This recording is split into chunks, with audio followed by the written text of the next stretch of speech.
तो ये real analysis में कुछ जो की टर्म्स हैं, जैसे पहले मैं रिकॉल करा दूं। की टर्म्स में हम लोग पहले पॉइंट सेट टोपोलॉजी देखेंगे। तो जैसे मैंने कहा कि पहले 30 to 45 मिनट जो होगा मैं बेसिक रिकॉल कराऊंगा, और उसके बाद हम क्या करेंगे, डायरेक्ट क्वेश्चन सॉल्व करना सीखेंगे। और क्वेश्चन में जितने शॉर्ट ट्रिक, देखो शॉर्ट ट्रिक जो होते हैं वो क्वेश्चन में ही बताए जाते हैं, ठीक है ना। इस तरह तो क्वेश्चंस आप करोगे तो आप देखेंगे उसमें खुद। तो पॉइंट सेट टोपोलॉजी भी इसे कहते हैं, point set topology of real line, point set topology of R real line. Real line आप जानते हो, रियल लाइन को हम डिनोट करते हैं minus infinity to infinity, open interval minus infinity to infinity. Minus infinity and infinity are not parts of से real number, है ना। यहाँ पे ओपन लिखा होता है। इंफिनिटी जस्ट एक एब्स्ट्रैक्ट कॉन्सेप्ट होता है, रिप्रेजेंटेशन का एक वे है। जैसे आपने कहा कि लार्जेस्ट रियल नंबर क्या हो, तो आप जो भी रियल नंबर सोचो उसमें 1 ऐड करोगे, कुछ और उससे बड़ा मिल जाएगा। तो इसको एक डिनोट कैसे करें, तो हम ये एक एब्स्ट्रैक्ट नोटेशन लेते हैं। But remember that infinity and minus infinity are not real numbers. तो रियल नंबर का जो बेसिक डेफिनेशन है वो एक तो आपने वो रेशनल इरेशनल के फॉर्मेट में पढ़ा है, उस पर मैंने यूट्यूब लेक्चर्स बना भी रखे हैं, मैं उसके बहुत डिटेल में नहीं जा रहा हूं। A number x is said to be real, x is said to be real number if x square is greater than equal to 0। किसी भी नंबर को चेक करना वो रियल है कि नहीं, सबसे सिंपलेस्ट डेफिनेशन आप उसका स्क्वायर करके देखो, अगर वो 0 या 0 से बड़ा कोई नंबर आता है, so that is said to be real। और in simple language you can say that a number which can be represented on a number line। तो ये सब बेसिक्स हैं। जो क्वेश्चंस आते हैं वो आपको आते हैं यहां से। एक तो इंटीरियर पॉइंट, ओपन सेट, और ओपन सेट से पहले नेबरहुड का कॉन्सेप्ट। ये 3 की टर्म है जो आपको समझना है, ठीक है। और दूसरा जो की टर्म है वो है limit point of a set, limit point of a set. और इसके बाद आता है क्लोज सेट।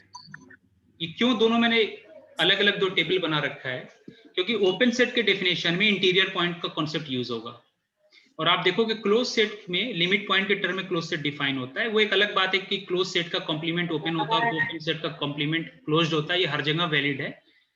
तो अब इंटीरियर पॉइंट क्या होता है और नेबरहुड कैसे डिफाइन करेंगे और ओपन सेट, तो जस्ट मैं एक डेफिनेशन लिख रहा हूँ और एक दो एग्जांपल कराता हूँ, फिर हम लोग मेनली चलेंगे टॉपिक पे। जो क्वेश्चंस आए हैं वो कैसे सॉल्व करेंगे वो देखेंगे। और उसी तरह limit point of a set का क्या, लिमिट पॉइंट ऑफ सीक्वेंस में बाद में डिस्कस। यहाँ पे मैंने limit point of a set, ठीक है। तो लिमिट पॉइंट ऑफ सॉरी, इससे पहले और जो दूसरे की टर्म है वो ये है, जैसे बाउंडेड सेट किसे कहते हैं, सेट बाउंडेड का क्या डेफिनेशन है। उसके बाद हम आएंगे सुप्रीमम इन्फीमम के डेफिनेशन पे। सुप्रीमम ऑफ अ सेट क्या होता है, तो एक दो एग्जांपल। और supremum of a set, infimum of a set, ठीक है। बाउंडेड सेट, सुप्रीमम इन्फीमम, और maximum minimum of a set क्या, तो इनमें क्या डिफरेंस है, मैक्सिमम ऑफ अ सेट और सुप्रीमम ऑफ अ सेट में क्या डिफरेंस है।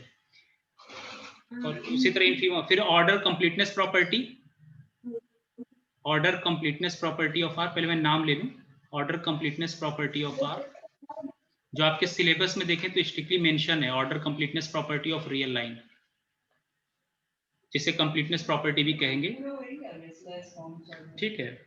उसके बाद दूसरा जो है वो Archimedean property of real number, Archimedean property of real number, Archimedean property of real numbers. तो यहां से अक्सर आपके क्वेश्चन बेस्ड होते हैं, वो मैंने टॉपिक लिख दिया। अब देखिए एक एक करके ये डेफिनेशंस क्या है और इन पे बेस्ड एग्जांपल्स। तो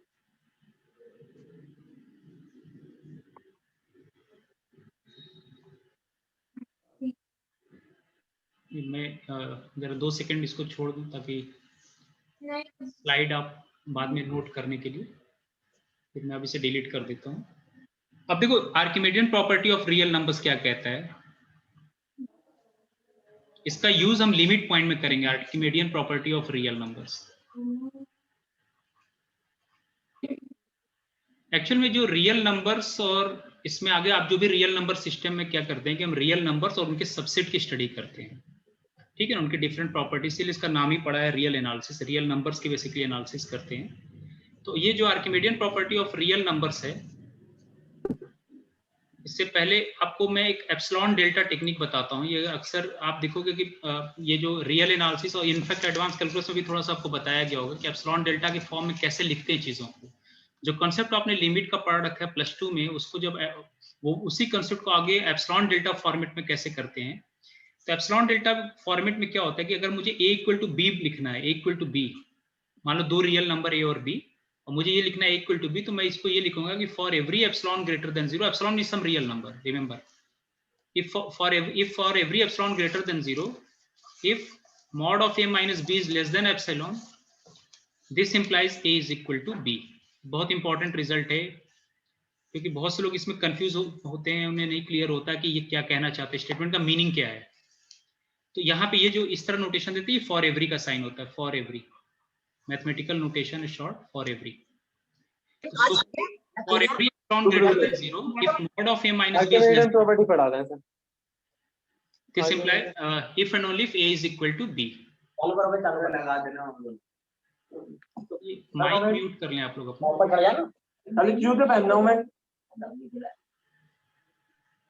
ठीक है। Okay, so for every epsilon greater than 0, if mod of a minus b is less than epsilon, if and only if a is equal to b। तो ये क्यों होता है? क्योंकि देखो एब्सोल्यूट वैल्यू फंक्शन की अगर बात करें तो आपको मालूम है कि एब्सोल्यूट वैल्यू फंक्शन को लिखते हैं x when x is greater than equal to 0 and minus x when x is less than 0। तो एब्सोल्यूट वैल्यू फंक्शन बेसिकली क्या होता है? Always non negative, always non negative होता। क्यों? क्योंकि यहाँ पे आपने क्या लिया, x लेस देन 0, ये तो ऑलरेडी x नेगेटिव और उसमें नेगेटिव से मल्टीप्लाई किया, तो क्या हो जाएगा? नॉन नेगेटिव है ना, x ऑलरेडी नेगेटिव, नेगेटिव से मल्टीप्लाई किया तो ये हो गया पॉजिटिव, और यहाँ पे भी ऑलरेडी क्या नॉन नेगेटिव है।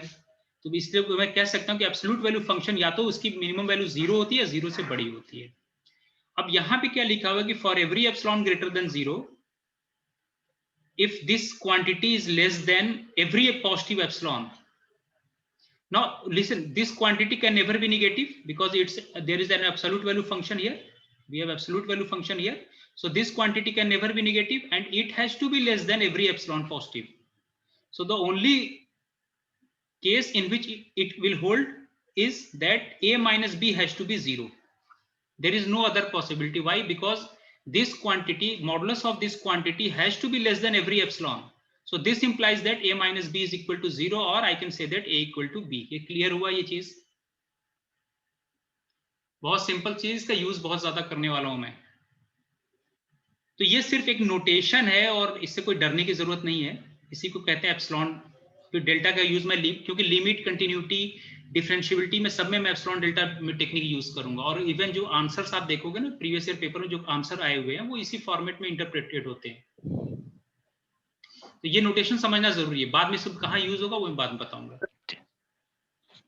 तो ये मैंने बता दिया कि इस तरह लिखा जाता है। मैं इसको एक एग्जांपल देता हूँ, ये हो सकता है बहुत से लोग क्लियर ना हो, मैं वेट करें एग्जांपल देता हूँ। देखो मैंने क्या कहा,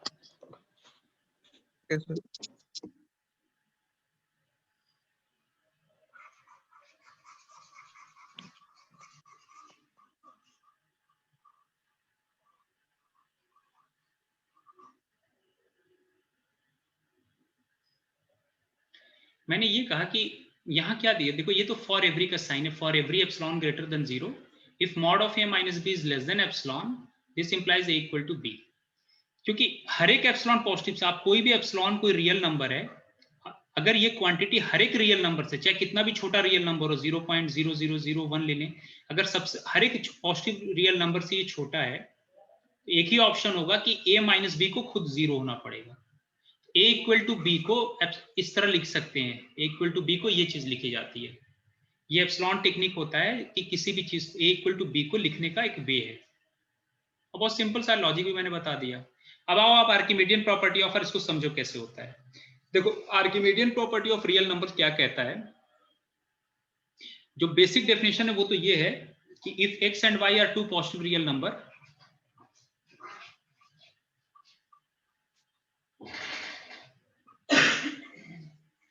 if x and y are two positive real numbers, then there exists a positive integer n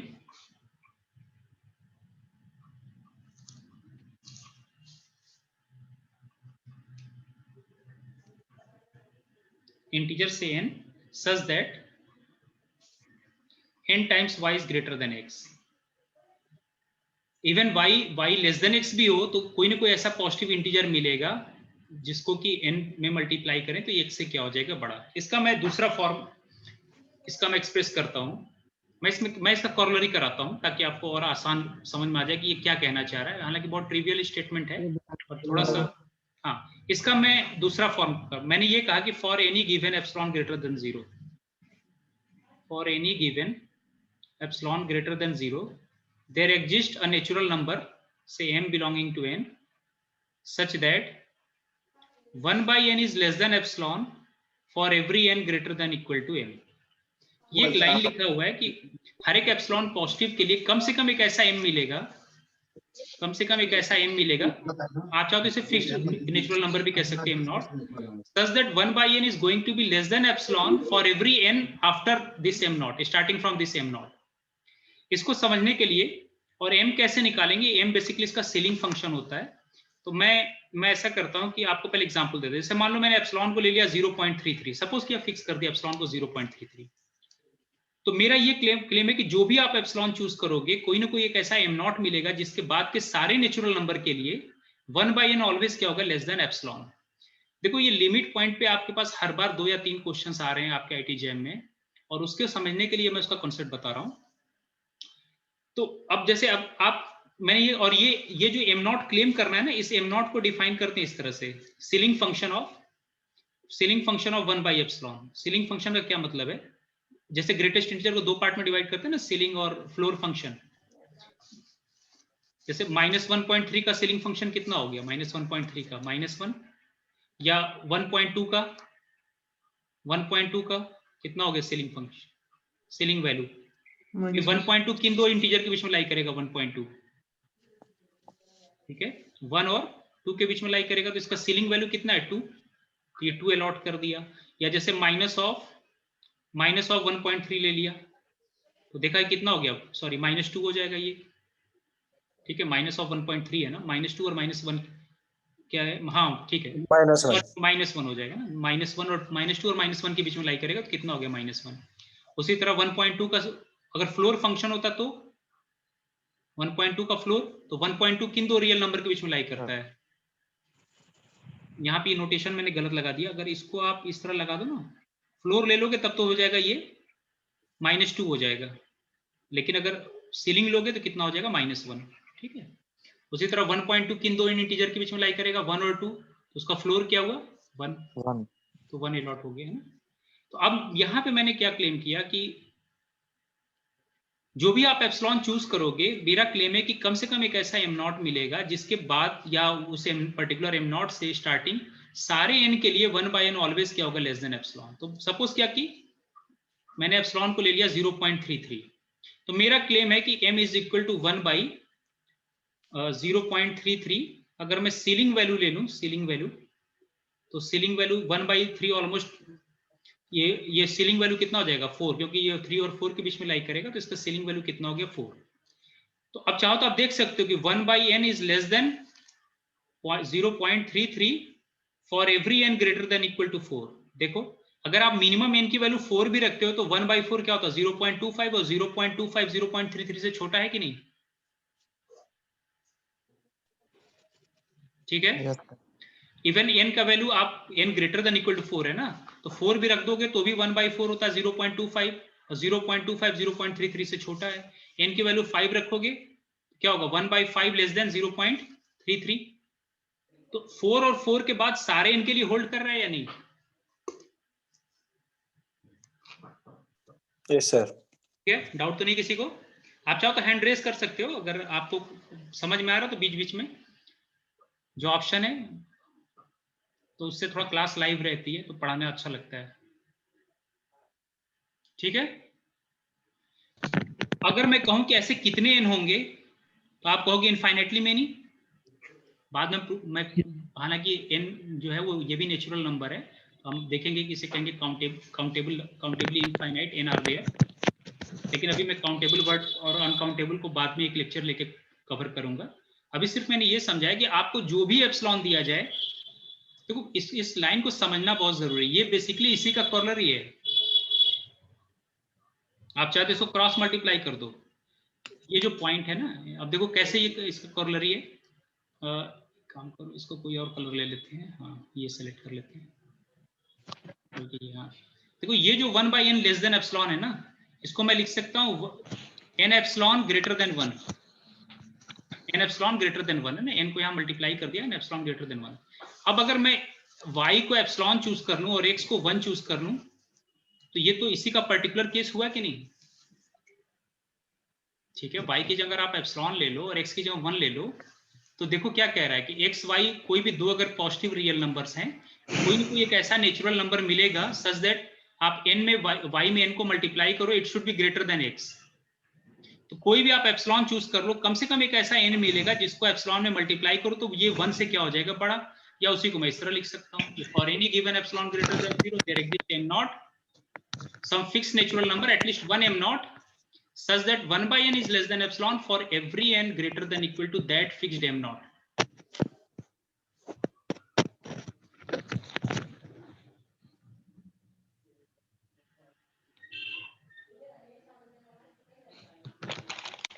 तो लिखा है, इसको जरा समझने की कोशिश करें, तब तक एक एग्जांपल और देता हूं।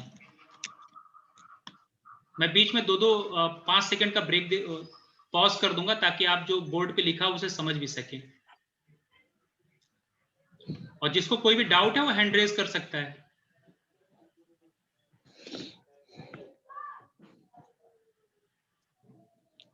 चलो एक और कोई ऐसा काम करो, कोई एप्सिलॉन की दूसरी वैल्यू ले लो।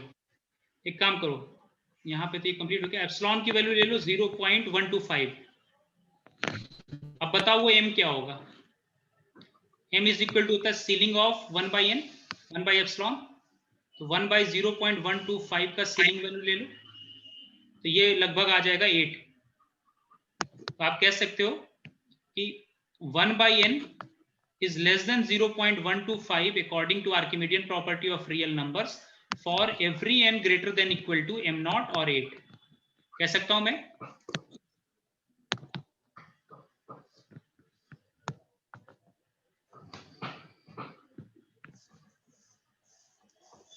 ठीक है,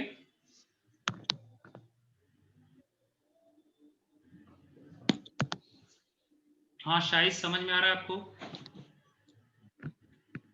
सर सीलिंग वैल्यू कैसे निकालेंगे सर? अच्छा चलो मैं बता देता हूँ। शायद देखो,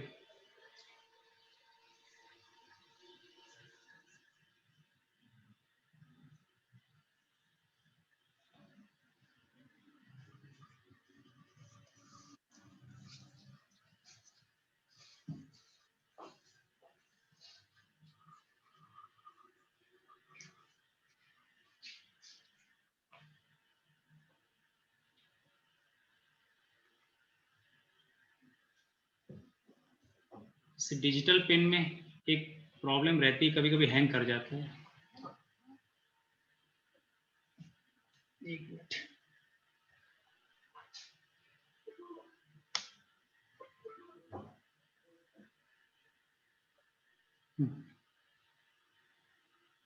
देखो ऐसा है, तुम ये जानते हो किसी भी रियल नंबर को मैं उसके integral part plus fractional part में लिख सकता हूं। अच्छा चलो छोड़ो, 3.5 है, 3.5 को मैं लिख सकता हूँ 3 + 0.5। ये 3.5 का ये क्या हो गया, इंटीग्रल पार्ट, और ये फ्रैक्शनल पार्ट हो गया। तो आप जानते हो कि फ्रैक्शनल पार्ट जो होता है वो कहां से कहां होता है, ये रेंज होता है फ्रैक्शनल पार्ट का 0 to 1 ओपन एट 1। तो अब ये जो आपका ग्रेटेस्ट इंटीजर पार्ट है, जैसे ग्रेटेस्ट इसे कहते हैं स्टेप फंक्शन और ग्रेटेस्ट इंटीजर फंक्शन, और इसे कहते हैं फ्रैक्शनल एक्स।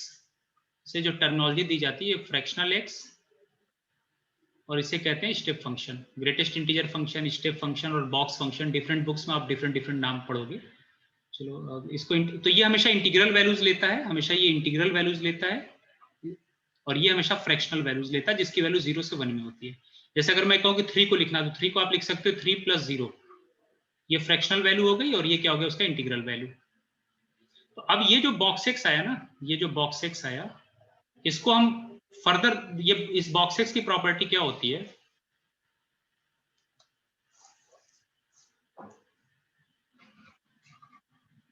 सीलिंग ले लो या उससे एक ज्यादा ले लो, कोई दिक्कत है, हमें तो एक एम नॉट क्लेम करना है, क्योंकि अगर एम यहाँ पे, एक मिनट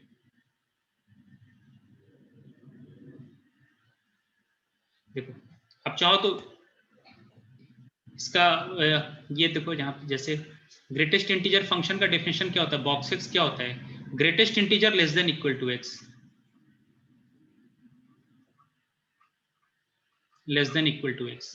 तो जैसे आप बॉक्स निकालते हो 1.5 का, तो 1.5 का बॉक्स कितना होता है, 1.5 किन दो इंटीजर के बीच में लाई करता है, 1.5 1 और 2 के बीच में लाई करेगा, 1.5 का यहाँ होगा 1.5, तो greatest integer less than equal to x. तो अगर ये खुद इंटीजर है तो यही हो गया, अदरवाइज क्या हो गया, वो ग्रेटेस्ट इंटीजर जो इसके या तो इक्वल हो या इससे जस्ट छोटा हो, तो बॉक्स फंक्शन कितना अलॉट करते हैं, 1 अलॉट करते हैं, ठीक है। जैसे आपका आपसे कहा जाए बॉक्स ऑफ 0.5, तो आप क्या कहोगे, 0 होता है, तो, या बॉक्स ऑफ -1.5, मैं अभी ग्रेटेस्ट इंटीजर फंक्शन की बात कर रहा हूं, तो -1.5 किन दो इंटीजर के बीच में लाई करेगा, -1 -1.5 है ना, तो -1 और -2, यहाँ कहीं होगा -1.5, तो क्योंकि -1.5 खुद इंटीजर नहीं, तो इससे जस्ट छोटा इंटीजर कौन सा, -2, तो इसको वैल्यू कितना देंगे, -2। यहां तक तो क्लियर, ये तो ग्रेटेस्ट इंटीजर फंक्शन का डेफिनेशन है। अब इसी में क्या किया गया, जैसे मान लो ये 1.5 है, तो ये जो दो नियरेस्ट इंटीजर के बीच में इनक्लोज है, इसको उसकी फ्लोर वैल्यू को कहेंगे और इसको क्या कहेंगे, उसका सीलिंग वैल्यू, ठीक है। तो इस बॉक्स के अंदर जो है, जिन दोनों इंटीजर के बीच में इनक्लोज है, उसका मैक्सिमम वैल्यू को एक तरह से कह लो कि सीलिंग वैल्यू कहते हैं, और लोअर वाले क्या कहेंगे, फ्लोर वैल्यू। तो वही ये, तो इस तरह इसमें क्या करते हैं, ये नीचे वाला ये जो नोटेशन है ना ग्रेटेस्ट इंटीजर का, तो उसमें ये वाला पोर्शन कट कर देते हैं, जस्ट एक नोटेशन दे देते हैं कि ये क्या होगा, सीलिंग वैल्यू इंडिकेट करेगा, और ये क्या इंडिकेट करेगा, फ्लोर। तो ये +2 कोई भी कैलकुलस की बुक देख लोगे, उसमें सब दिया रहता है, कोई नई चीज नहीं, ठीक है। यहाँ तक तो मैं जब ग्राफ डिस्कशन करूंगा ना, ग्राफिकल पोर्शन, फंक्शंस वगैरह ग्राफ कैसे बनाएंगे, क्योंकि जब डोमेन रेंज के क्वेश्चन होंगे कॉम्पैक्टनेस कनेक्टेडनेस के, तो जैसे रेशनल फंक्शन वगैरह ग्राफ कैसे बनाएंगे, तो वहां पे सब इसको थोड़ा सा और डिटेल में करूंगा, अभी फिलहाल के लिए इतना बहुत है। कोई डाउट है यहाँ तक तो पूछ ले, मैं आगे बढ़ूं।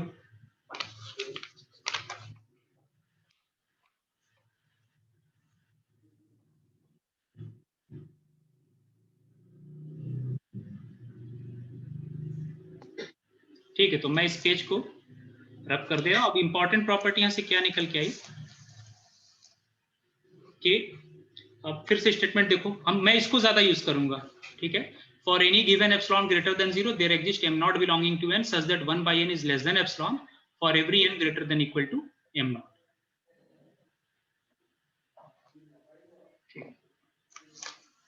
दूसरा को मैं क्लियर कर रहा हूं। सेकंड जो है, तो Archimedean property of real numbers हमने आपको बता दिया, उसका डिफरेंट डिफरेंट इंटरप्रिटेशन है। अब आते हैं कुछ की टर्म्स हैं, वो की टर्म्स जो है, पहले अब देखो सेट, तो सेट के केस में अपर बाउंड क्या होता है, लोअर बाउंड क्या होता है, तो मैं एक एक लाइन में डेफिनेशन लिख देता हूं, मेरे लिए क्वेश्चन से ज्यादा क्लियर होगा। अपर बाउंड, लोअर बाउंड, और फिर अपर बाउंड लोअर बाउंड के बाद supremum and infimum of set कैसे डिफाइन करेंगे, ये टर्म, और फिर ओपन सेट क्लोज सेट करा लूं, तो फिर मैं इस पे क्वेश्चन पे आऊंगा, ठीक है। तो यहाँ पे बेसिकली जो आपके कोर्स में है ना, वो सेट सबसेट जो है वो रियल लाइन का लेना है, या तो आर की स्टडी या उसके किसी प्रॉपर सबसेट की, ठीक है। तो इनकी स्टडी करना है, तो upper bound of a set क्या होता है, तो upper bound of a set का मैं डेफिनेशन लिख दूं,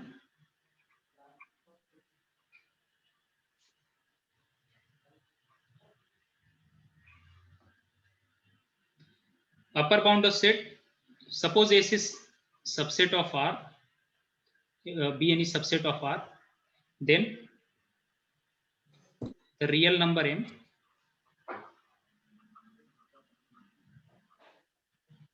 is called its upper bound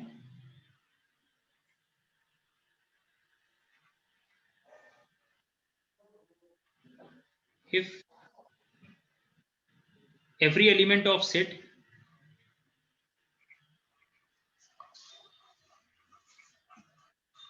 is less than equal to m, is or equal to m. m is also real number, m क्या है, रियल नंबर कोई। या ऐसे कह सकते हो कि x should be less than equal to m for every x belonging to set। वो हर नंबर इसका अपर बाउंड होगा अगर या तो ये सेट के हर एक मेंबर से बड़ा हो या उसके इक्वल हो। जैसे मैं अगर आपको कोई सेट दे दिया, मैंने दे दिया ओपन इंटरवल 0 1, तो रियल लाइन पे देखो, रियल लाइन पे यहाँ पे ओपन इंटरवल 0 1 है, ठीक है। तो ये जो राइट में जितने भी नंबर है ना, ये जो राइट में जितने भी नंबर हैं ये सब इसके अपर बाउंड है। क्यों? क्योंकि सेट का हर मेंबर, सेट का मेंबर यहाँ पे लाई करेगा। और मान लो यहाँ पे कोई भी रियल नंबर आप लेते हो m, तो x is less than equal to m है। नंबर साइड में आपको मालूम है जो राइट में लाई करते हैं वो बड़े नंबर होते हैं, जो लेफ्ट में लाई करते हैं वो छोटे नंबर होते हैं। तो मैं कह सकता हूँ कि set of all upper bound, अगर मैं अपर बाउंड का सेट निकालूं, upper bound of, in fact set of all upper bound, set of all upper bound, या शॉर्ट में मैं upper bound of set open interval 0 1 कह दूं, तो ये क्या होगा, all x greater than equal to 1, वो सारे रियल नंबर। अच्छा यहाँ पे x ले रखा तो यह नोटेशन चेंज करो, अदरवाइज कंफ्यूजन होगा। All those real numbers, in fact all those real numbers such that t is greater than equal to 1। 1 और 1 से बड़े सारे नंबर क्या है इसके अपर बाउंड, देख लो। जैसे 1 एक अपर बाउंड हुआ और 1 के, तो in fact this set has infinite upper bound, in fact this set has infinite upper bound. तो इस सेट के अपर बाउंड कितने हो गए? अब जैसे मान लो अगर ये सेट दे दूं मैं, a इज इक्वल टू ले लिया 1 1/2 1/3 1/4 एंड सो ऑन, तो इस सेट का अपर बाउंड क्या होगा?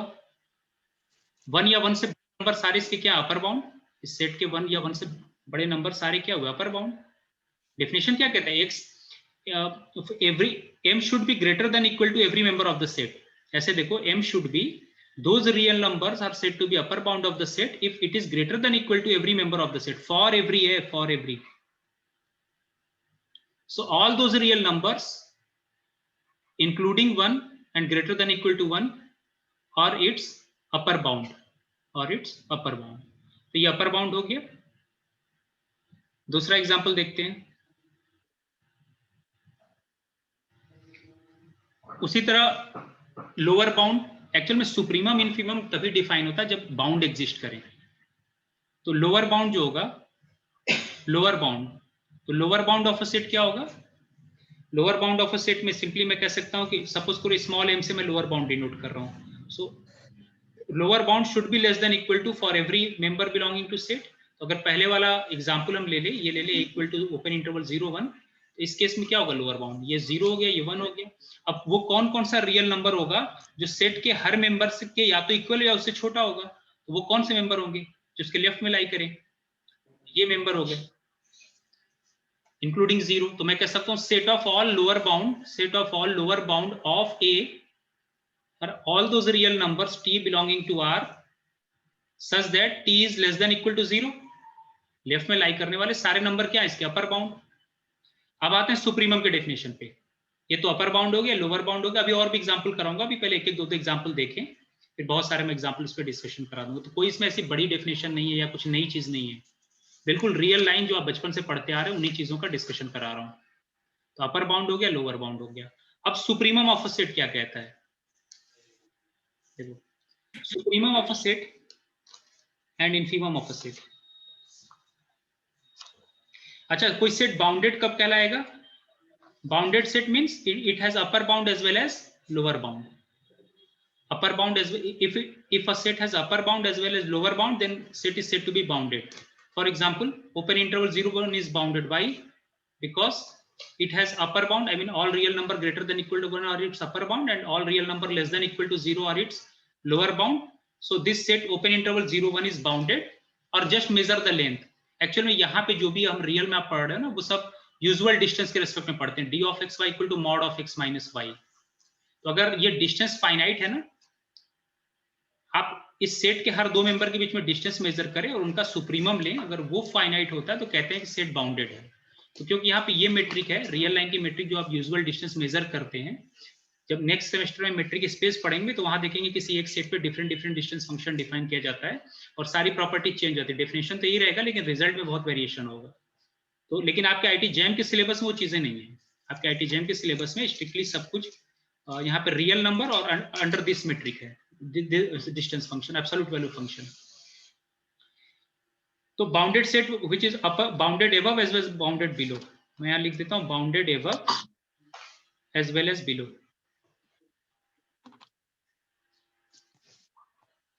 ठीक है, तो ये जैसे सेट, जैसे ये सेट है, दूसरा सेट ले लिया b इक्वल टू 0 से 1/2 1/3 1/4, तो ये set bounded above as well as below है। क्यों? इनफैक्ट आप चाहो तो 0 को हटा भी दो, चलो 1 ले लो यहाँ पे, तब भी क्यों? क्योंकि देखो नंबर लाइन पे जब आप बनाओगे तो ये क्या है, कहीं 1 है, यहाँ पे 1/2 है, ये 1/3 है, ठीक है, और ये 0 की तरफ अप्रोच कर रहा है, इधर अप्रोच कर रहा है 0, हालांकि 0 इस सेट में नहीं है, 0 इसके अंदर नहीं है, 0 इज नॉट इन बी। ठीक है, तो आप देखो कि इस सेट से 1 या 1 से ऊपर सारे नंबर इसके अपर बाउंड है और 0 या 0 से छोटे सारे नंबर इसके क्या है, लोअर बाउंड। तो आप कह सकते हो सेट बी क्या है, बाउंडेड, क्योंकि इसके पास upper bound as well as क्या है, लोअर बाउंड। ज्योमेट्री पे ज्यादा ध्यान दीजिए, जो ज्योमेट्री बता रहा हूं ना, तो इससे कभी क्वेश्चन गलत नहीं होंगे। So this set is bounded. Now let us see what we mean by supremum of a set, how to define supremum of a set, क्योंकि यही यहां से क्वेश्चन आपके बनेंगे supremum of a set. So definition for supremum of a set is, suppose this is any subset of R, then the smallest of all upper bound,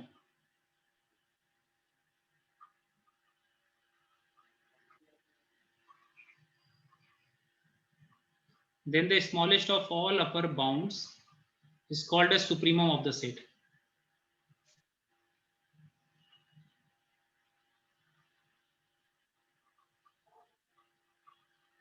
ठीक है, example से देखते हैं। तो देखो पहले यहाँ पे इंपॉर्टेंट क्या रहा कि पहले अपर बाउंड का एग्जिस्टेंस, अगर किसी सेट के अपर बाउंड एग्जिस्ट नहीं करेंगे तो आप सुप्रीमम नहीं निकाल पाओगे। तो पहला क्लेम ये होगा, कोई भी सेट अगर दे रखा हो तो पहले आप ये देखो उसका अपर बाउंड है कि नहीं। अगर अपर बाउंड है तो उन अपर सारे अपर बाउंड्स में से जो स्मॉलेस्ट होगा वो सेट का क्या होगा, सुप्रीमम। और सुप्रीमम सेट का मेंबर हो भी सकता है, नहीं भी। एग्जाम्पल मैं देता हूं इसका, जैसे एग्जाम्पल के तौर पे यही सेट था जो आपने लिया था, a equal to open interval 0 1। अगर इस सेट की बात करें तो पहले आप इसके अपर बाउंड क्या थे, ये मान लो 0 है, ये 1 है, तो ये राइट में 1 या 1 से बड़े सारे नंबर इसके क्या थे, अपर बाउंड, ये सारे इसके अपर बाउंड थे। तो अगर अपर बाउंड का पहले अगर सेट में निकालूं, अपर बाउंड का कौन कौन से इसके अपर बाउंड होंगे, upper bound of set A, तो मैं लिखूंगा all those real numbers such that x is greater than equal to 1। वो सारे रियल नंबर जो 1 या 1 से बड़े वो सारे इसके अपर बाउंड है। तो इनमें लिस्ट कौन सा हुआ, लिस्ट इज 1। तो अगर आपसे ये कहा जाए कि सुप्रीमम ऑफ सेट क्या हुआ, supremum of A, that is supremum of open interval 0 1, तो आप क्या कहोगे, 1। सिंपल सी चीज है, देख लो यहाँ पे डाउट नहीं किसी को, बिल्कुल बेसिक है, रियल नंबर सिस्टम जो आप हमेशा पढ़ते आ रहे हो वो चीज यूज कर रहा हूं।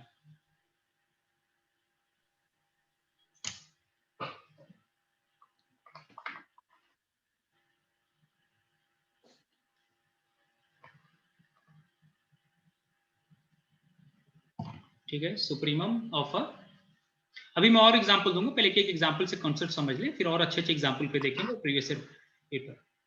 तो मैंने सुप्रीमम ऑफ अ सेट बता दिया। उसी तरह इनफीमम ऑफ अ सेट कैसे डिफाइन करेंगे, इनफीमम ऑफ अ सेट पहले सारे लोअर बाउंड निकालेंगे और लोअर बाउंड में जो लार्जेस्ट होगा वो क्या कहलाएगा, इनफीमम ऑफ अ सेट। तो मैं डेफिनेशन यही होगा कि largest, greatest among all lower bound, greatest among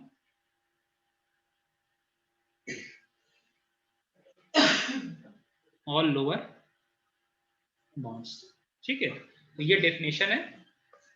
अब इसमें मैं कुछ एग्जांपल करा दूं ताकि आपको ये क्लियर हो जाए।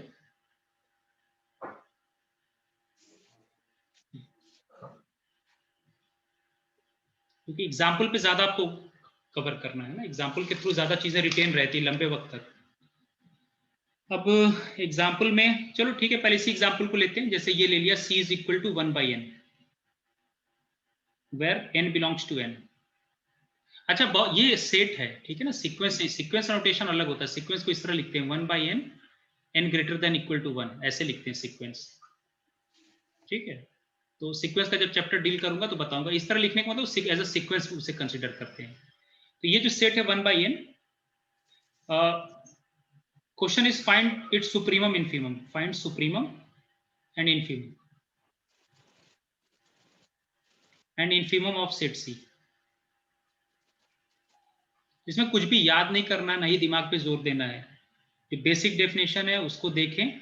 प्योर मैथमेटिक्स की एक बेसिक पहचान ये है कि कहीं भी अगर कुछ डाउट है तो कभी भी उसमें अपनी अपनी डेफिनेशन यूज नहीं करेंगे। जो डिफाइन कर रखा है आपको सब कुछ उसके रिलेटिव चलना है, ठीक है। कहीं भी अगर कोई डाउट है दोबारा डेफिनेशन निकाल के देखिए कि डेफिनेशन क्या डिमांड कर रहा है, आपको उसके रिलेटिव सोचना है। तो ठीक है, ये मैंने सेट दिया मुझे इस सेट का। तो इस सेट में अगर n की वैल्यू आप रखो तो क्या, ये 1 है, ये 1/2, 1/3, 1/4 एंड सो ऑन, ये सेट है। अब मुझे इसका सुप्रीमम इनफीमम निकालना है। पहले ये बताओ कि ये जो सेट दे रखा है इसका अपर बाउंड का सेट क्या होगा। Set of all upper bound, set of all upper bound, ये UB7 अपर बाउंड लिखा है। Set of all, set of all, सिर्फ एक अपर बाउंड नहीं, मुझे सारे अपर बाउंड का सेट चाहिए। तो आप देखो इसको नंबर लाइन पे जब प्लॉट करोगे, इसको नंबर लाइन पे मान लो ये 1 है, ये 1/2 है, ये 1/3, तो 1 या 1 के राइट में लाई करने वाले सारे नंबर जो होंगे वो सेट के हर एक नंबर से बड़े होंगे। ये सारे अपर बाउंड हो गए। तो मैं लिख सकता हूँ set of upper bound is collection of all those real numbers such that x is greater than equal to 1। कोई डाउट तो नहीं है। 1 या 1 से बड़े सारे नंबर क्या होंगे इसके upper bound. Is it okay? Yes sir. मैं ज्यादा फास्ट तो नहीं चल रहा हूँ ज्यादा? No sir. Actually final year को तो मैंने ये पढ़ा दिया है, लेकिन कुछ यहाँ पे एग्जाम्पल और ज्यादा कराऊंगा। लेकिन एक एक दो एग्जाम्पल से आपको बेसिक कंसेप्ट रिकॉल हो जाएगा। And what is set of lower bound? Set of lower bound all those x belonging to real number such that x is less than equal to 0, है ना। देखो इस सेट में 0 नहीं है, 0 is not member of set C। लेकिन 0 क्या है, 0 इस सेट के हर मेंबर से छोटा है। So not only 0 including all real numbers less than equal to 0 is its lower bound, can I say? Yes sir. ठीक है। अब ये बताओ कि जब, तो आपको देखो दो स्टेप लेना है। एक तो आपको क्या करना है कि सारे अपर बाउंड का सेट निकालना है, और जब अपर बाउंड का सेट आ जाए तो आपको नेक्स्ट स्टेप में क्या करना है, उसका लिस्ट देखना है, स्मॉलेस्ट मेंबर। अब ये बताओ 1 या 1 से किस सब सारे बड़े नंबर जो हैं, 1 या 1 से बड़े नंबर सारे इसके अपर बाउंड है, तो इनमें लिस्ट कौन सा हुआ, 1। मैं कह सकता हूं कि supremum of set C, supremum of set C is list upper bound. जो टर्मिनोलॉजी यूज करते कहते हैं लिस्ट अपर बाउंड। सो लिस्ट अपर बाउंड कितना हो गया, 1। Similarly infimum of set C वो क्या हुआ, ग्रेटेस्ट लोअर बाउंड। टर्मिनोलॉजी जो एग्जैक्ट बुक में आपको मिलेगा वो होगा ग्रेटेस्ट लोअर बाउंड। तो पहला काम हमारा ये होगा कि हम सारे लोअर बाउंड निकालेंगे और लोअर बाउंड में से ग्रेटेस्ट देखेंगे। तो अब ये बताओ इन सारे लोअर बाउंड 0 या 0 से छोटे सारे इसके लोअर बाउंड है, तो इन सब में लार्जेस्ट कौन सा है, ग्रेटेस्ट कौन सा, 0। तो मैं कह सकता हूं कि इट विल बी 0। उम्मीद है ये 4 पॉइंट क्लियर हो गए होंगे। देख लो, रिकॉल कर लो, कोई डाउट है तो पूछ लें आप। Yes sir.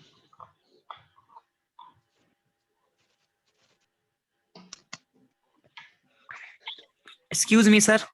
हाँ बताएं। सर ये वाला रिपीट कर दीजिएगा, आपकी वॉइस ब्रेकिंग हो गई थी। अच्छा अच्छा, देखिए जैसे ये सेट दे रखा है ना 1/n, तो पहले आप ये करेंगे कि इस सेट के सारे अपर बाउंड निकालेंगे। अपर बाउंड क्या होता है, upper bound should be greater than और equal to every member of the set.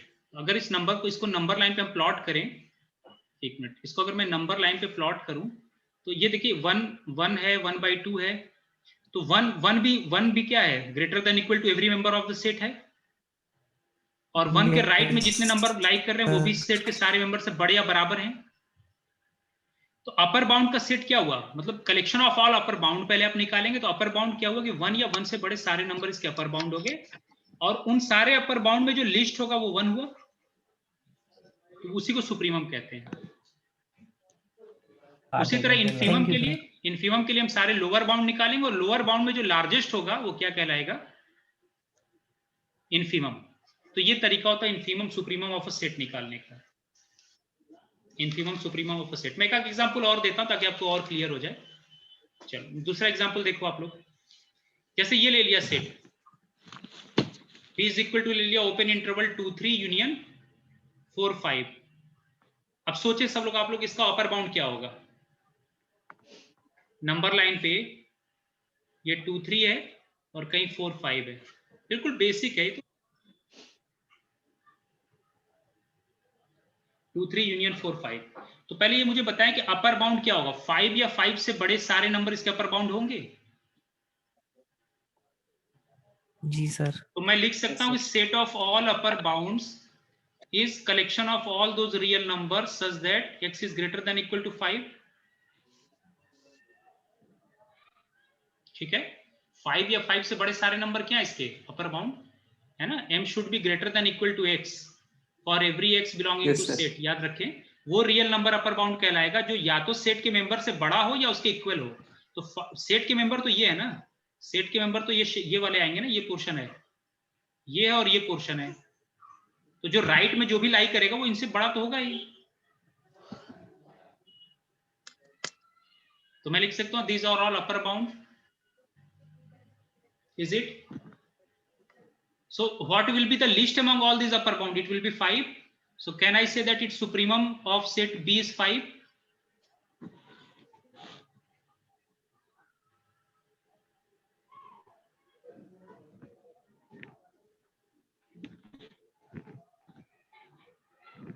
देख कहीं भी नहीं समझा मुझे वो हैंड रेज कर ले, मैं जवाब दे दूंगा। मेरी क्लास में कोई परेशान होने की जरूरत नहीं है, जो भी बेसिक से बेसिक क्वेश्चन पूछ लिया करें, डाउट ना रखें।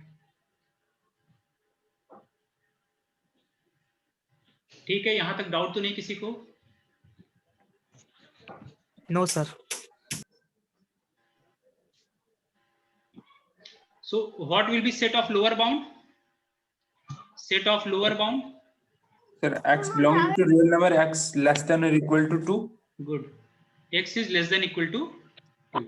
So which one is the greatest among these? Sir, 2. 2. So can I say that infimum of set B is 2? Yes, sir. Of set B is 2. Clear हो गया?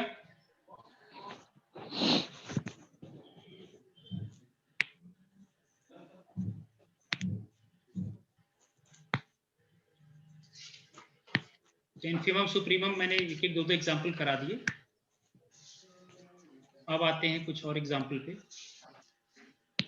तो क्या क्या कवर हो गया, बाउंडेड मैंने कवर कर दिया, बाउंडेड सेट, इनफिमम हो गया, सुप्रीमम हो गया, और Archimedean property of real number हो गया, आर्किमिडियन प्रॉपर्टी ऑफ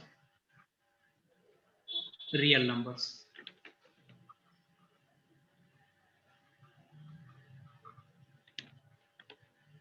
ठीक है, infimum of a set, Archimedean property of real number हो गया। अब जो आपके सिलेबस में देखें तो स्ट्रिक्टली लिखा हुआ है order completeness property of R. Sir हाँ बताएं सर, कौन सा सेट में इनफिमम और सुप्रीमम एग्जिस्ट नहीं करते हैं सर?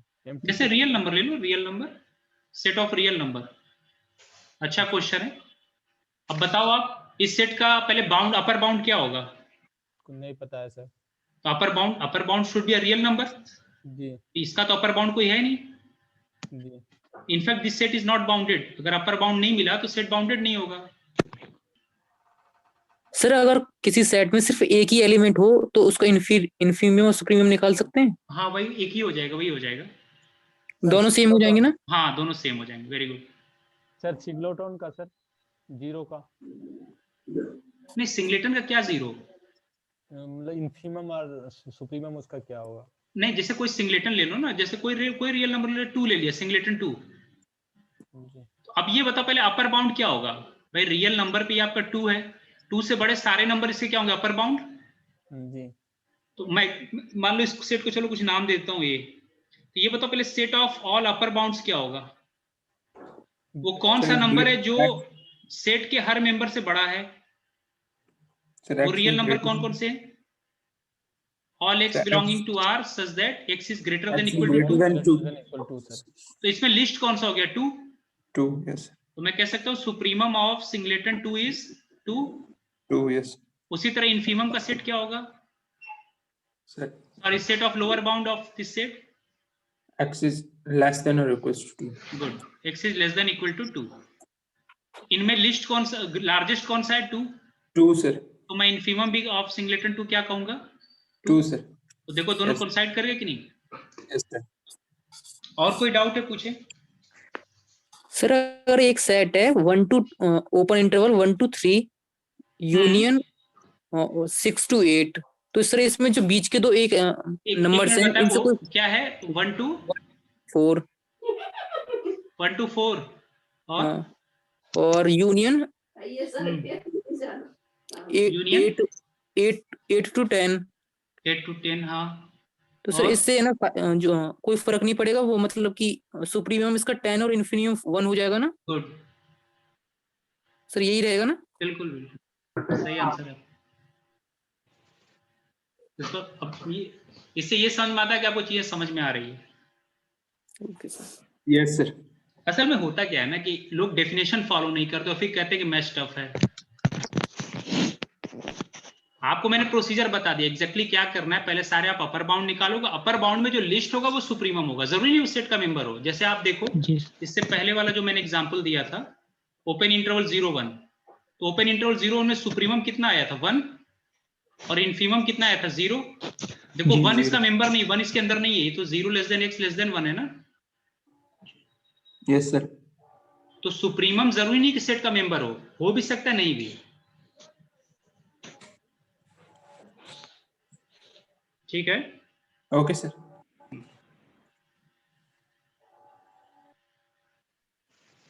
अच्छा, कुछ देर पहले आपने कहा ना कि ये जो जैसे आपने कहा था कि शायद 1 to 3 यूनियन कुछ 10 कहा था, 4 to 10. This set is not, ये सेट है, ये इंटरवल नहीं है. इसे इंटरवल नहीं कहेंगे, इसे यूनियन ऑफ इंटरवल कहेंगे, but this is not an interval. Interval की डेफिनेशन बहुत अलग होती है. मैं बता देता हूँ इंटरवल की डेफिनेशन क्या है. This one is called as union of interval. Union of interval but not an interval.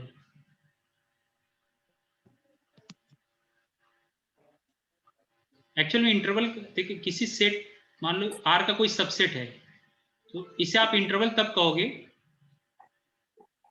If for every A B belonging to S, set के हर दो रियल नंबर में such that a is less than t is less than b, this implies t must belong to set. देखो definition क्या कहता है, interval का definition क्या कहता है सर? ये और b इक्वल नहीं होगा ना सर इसमें? देखो इंटरवल, अगर आप किसी सेट को R के किसी सबसेट को इंटरवल क्लेम करते हो, तो जब भी सेट के दो मेंबर उठाओ, कोई भी दो रियल नंबर उठाओ सेट से, और उनके बीच में अगर कोई रियल नंबर लाई करता है, तो वो हमेशा उसी सेट का मेंबर होना चाहिए. अब जैसे यहां से मान लो a की वैल्यू मैं ले लेता हूं 1.5, और यहां से एक b चूज कर लो, b ले लो 4.5. ठीक है. अब 1.5 और 4.5 के बीच में 3.5 है, इस रेंज में लाई करता है. और इस सेट को नाम दे दो, कुछ नाम दे दो b. तो देखो but 3.5 is not in set b. ये डेफिनेशन क्या कहते हैं कि जब भी दो real number for every A belonging to S such that there lies t in between a and b, then t must belong to the set s. तो वो यहां फेल हो गया. So this is an interval, union of interval but not an interval. Important example है. और b equal नहीं होना चाहिए ना सर? b क्या इक्वल नहीं होना चाहिए मतलब? a और b इक्वल नहीं होना चाहिए. a क्या? a और b हाँ, so non trivial, a not equal to b, non trivial case discuss कर रहा हूँ. Singleton is always an interval. Singleton is always an interval. Empty set and singletons are always interval. In fact, non trivial interval की जब बात करेंगे तब ये definition hold करता है. ठीक है. तो ये इंटरवल की डेफिनेशन है। इसको सुप्रीमम और इन्फीमम के टर्म में भी डिफाइन करते हैं। Empty set and singletons are interval. Yes sir. Phi and singletons are intervals. Interval. इन्हें नॉन ट्रिवियल इंटरवल कहते हैं। देखिए ऑब्जेक्टिव में ये ऑप्शन बहुत क्लोज होते हैं। These are known as non trivial intervals, sorry trivial intervals. Sir हाँ length of interval equal to supremum of S minus हाँ हाँ, गुड। लेंथ ऑफ इंटरवल जो होता है एक्चुअल में ना, ये इसलिए यहाँ कर देते हैं ना ये डेफिनेशन, क्योंकि आर पे ये यूजुअल डिस्टेंस फंक्शन जो लेके चलते हैं एब्सोल्यूट वैल्यू फंक्शन होता है, लेकिन ये हर एक जगह ट्रू नहीं होता। बाकी जगह ना क्या होता है, हम पहले डिस्टेंस फंक्शन डिस्टेंस मेजर करेंगे और उन सारे डिस्टेंस के कलेक्शन के बाद उसमें सुप्रीमम देखते हैं। अगर वो फाइनाइट आएगा तो सेट बाउंडेड कहलाता है। तो हाँ, length of any interval is defined as supremum of that set minus infimum of that set, क्योंकि सुप्रीमम भी कोई रियल नंबर होगा, इन्फीमम भी रियल नंबर है, तो दोनों का डिफरेंस वेल डिफाइंड है। सर सुप्रीमम और इन्फीमम अगर सेट में हो जाए तो सर वो ओपन सेट कहते हैं। हाँ हाँ, सुप्रीमम इन्फीमम अगर सेट के अंदर है दोनों तो क्लोज सेट कहलाएगा, और अगर नहीं है तो ओपन सेट कहलाएगा। Open set. जी ठीक है सर, थैंक सर ये इंटरवल की डेफिनेशन से सर ये सिंगलटन इंटरवल कैसे प्रूव करेंगे? हाँ देखो, ये बहुत अच्छा क्वेश्चन है इनका कि कैसे प्रूफ करेंगे कि इंटरवल जो है। देखो मैथमेटिक्स में क्या होता है, जब किसी चीज को फेल कराना हो ना तो एक काउंटर एग्जांपल देते हैं, ठीक है। प्रूफ करना डिफरेंट आर्ट है, लेकिन जब ये शो करना हो कि कोई ये इंटरवल नहीं है तो आपको कम से कम एक ऐसा एग्जांपल देना पड़ेगा जो ये डेफिनेशन वायलेट कर जाए। अब डेफिनेशन को गौर से पढ़ो, क्या लिखा हुआ है। लिखा है कि जब for every A B belonging to set, set के हर दो मेंबर, कोई भी दो मेंबर उठाओ और अगर उनके बीच में टी लाई करे तो वो टी सेट में होना चाहिए। अब जैसे आप ले रहे हो सिंगलेटन, यहाँ बता दिए sir 3.5 does not belong to. नहीं, इनका क्वेश्चन है कि सिंगलेटन कैसे प्रूफ करेंगे कि इंटरवल है वो। जी जैसे मान लो सिंगलेटन 3 है तो कैसे प्रूफ करोगे इंटरवल है। तो पहले इस सेट से ये तो बताओ, मान लो इस सेट को मैं 3s नाम दे दूं, तो इस सेट से पहले वो a और b तो मुझे बताओ जो डिस्टिंक्ट हैं। ये तो कंडीशन लेके चलोगे ना, और t अगर मिलता है तब आप दिखाओगे कि ये नहीं होना चाहिए। तो जब ये कंडीशन मिल ही नहीं रहा है तो फिर आपको प्रूफ करने की जरूरत नहीं, ट्रिवियली ट्रू हो गया। मेरी बात नहीं समझी, यहां तक तो कंडीशन आपको लेके चलना है, जब भी ऐसा हो तो ये होना चाहिए। Okay sir, okay. आपको तो ये पॉइंट ही नहीं मिला ना, ऐसे ए भी मिल ही नहीं रहे जिसके अंदर बीच में टी लाई करता हो। So trivially it is not going to violate this definition, so by definition it is going to be an interval. ठीक है, और किसी कोई क्वेश्चन? उम्मीद करते हैं यहां तक ये पॉइंट क्लियर हो गया। सर हो गया सर।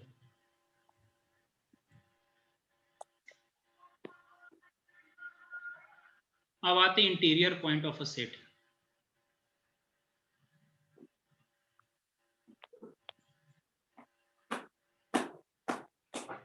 देखिए जब भी ओपन सेट आए ये तीन टर्म याद रखें हमेशा, इसी में यहीं से शुरुआत होती है।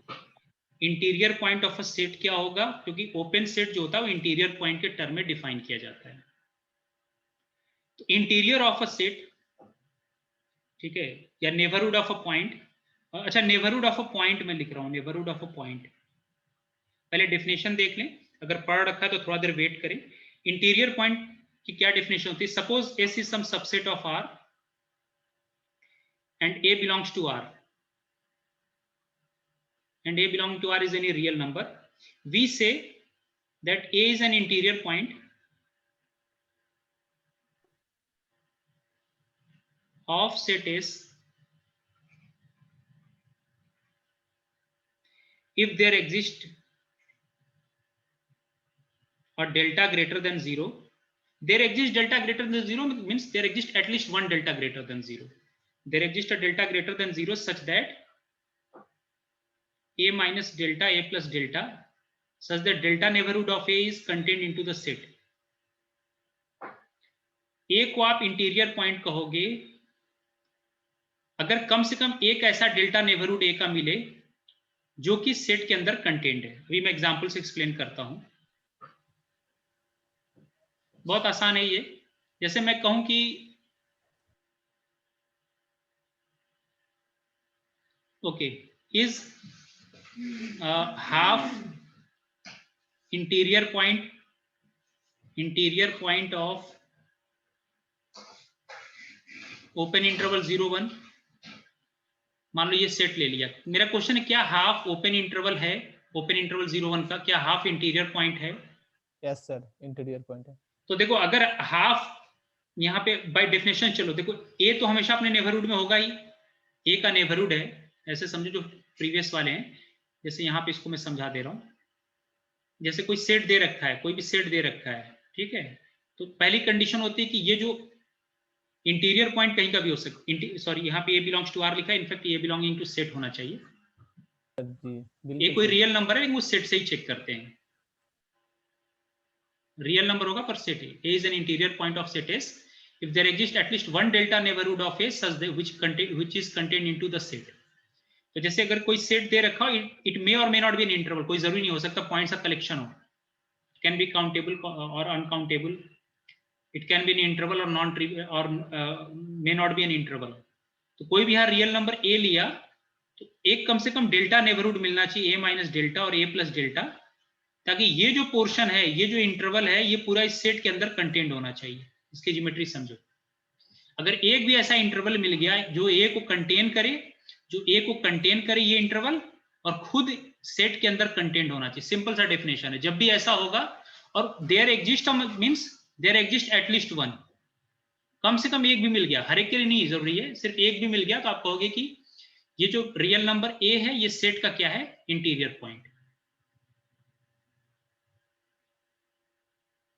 अब हाफ की जगह मैं 1 कर दूं तो कितना भी छोटा होगा, देखो अगर जैसे मान लो यहाँ पे ओपन इंटरवल 0 1 है, ये 0 यहाँ 1 है, मैं कहूं कि 1/4 है कि नहीं, तो 1/4 इसका चेक करना इंटीरियर पॉइंट है, 1/4 से नियरेस्ट 0 है, ये डिस्टेंस है, इसको आप हाफ कर दो, इधर उतना ही लेंथ बना दो, तो ये इंटरवल हमेशा एक मिल जाएगा जो कि इस सेट के अंदर 0 से, ये ग्रीन वाला जो लेंथ है ना, ये जो ग्रीन वाला लेंथ है इतना 0 से यहां तक, ये सेट, ये हमेशा इसके अंदर कंटेंट होगा, ये सेट एस है, और ये आपका 1/4 माइनस डेल्टा और 1/4 प्लस डेल्टा, एक ही जगह 1/4 रखोगे, 1/4 माइनस डेल्टा 1/4 प्लस डेल्टा, ये हमेशा इसके अंदर क्या हो गया, कंटेंट हो गया।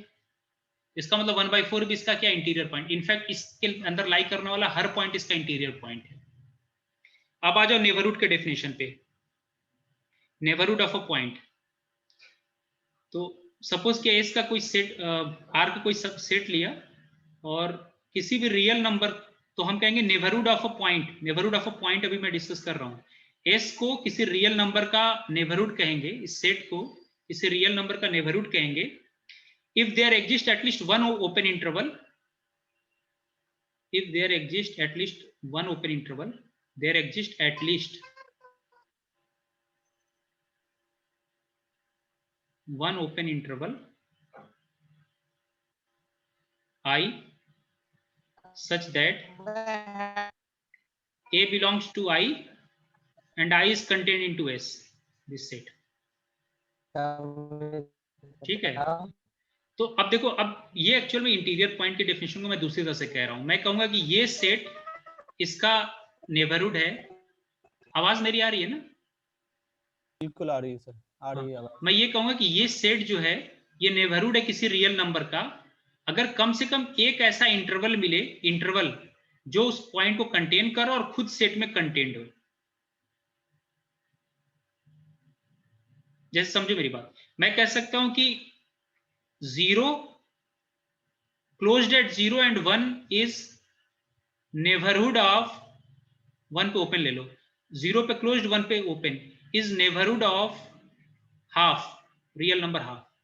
मेरा क्लेम ये कि ये क्लोज 0 पे क्लोज्ड और 1 पे ओपन, ये नेबरहुड है हाफ का, है कि नहीं? सर इसका बाउंड्री पॉइंट हमेशा छोड़ देंगे ना सर, इसका बाउंड्री नहीं नहीं, नेबरहुड में, नेबरहुड वो ओपन सेट में होता है, इसमें नहीं करेंगे, अभी ओपन पे आएंगे तब, यही एक्सेप्शन है यहाँ पे, क्योंकि सेट में ये नहीं लिखा कि सेट कैसा होना चाहिए, इसने तो बस ये लिखा कि सेट ए का नेबरहुड होगा और कम से कम अगर एक इंटरवल मिले। अब देखो मैं प्रूफ अभी कर दे रहा हूँ कि हाफ का नेबरहुड है। हाफ नंबर लाइन पे बना लो इसको मैं यहाँ लिख दे रहा हूँ अभी। जैसे मान लो ये 0 पे क्लोज्ड है और 1 पे ओपन है, 1 पे ओपन है, मतलब 1 पे ओपन मीन्स ये पॉइंट इंक्लूड नहीं करना, ये लेना है। और यहाँ कहीं हाफ होगा। ये बताओ ये इन दोनों का डिस्टेंस मेजर करके यहाँ पे कट कर दो, यहाँ पे कट कर दो, हमें एक ही तो इंटरवल दिखाना है। तो ये एक इंटरवल मिल गया आई, और ये इंटरवल जो है वो ये इंटरवल है, और ये सेट तो पूरा है यहां से यहां तक, यहां से यहां तक है। इसके अंदर ये लेंथ कंटेंट है कि नहीं इसके अंदर? देखो ये यस मिल सर। गया ना। तो क्लियर कट ये तो डेफिनेशन होल्ड कर रहा है।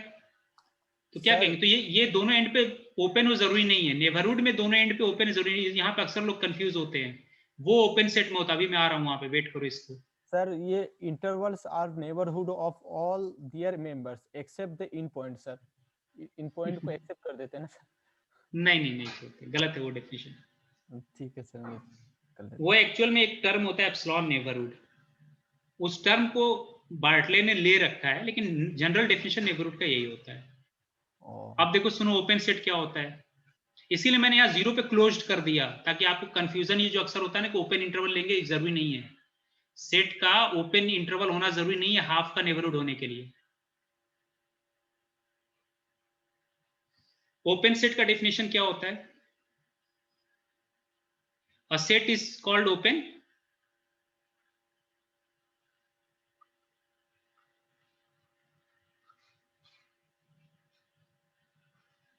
इफ इट इज, अभी मैं एग्जांपल कराऊं तो और ज्यादा क्लियर होगा, अभी थोड़ा सा एक डेफिनेशन करा दूं।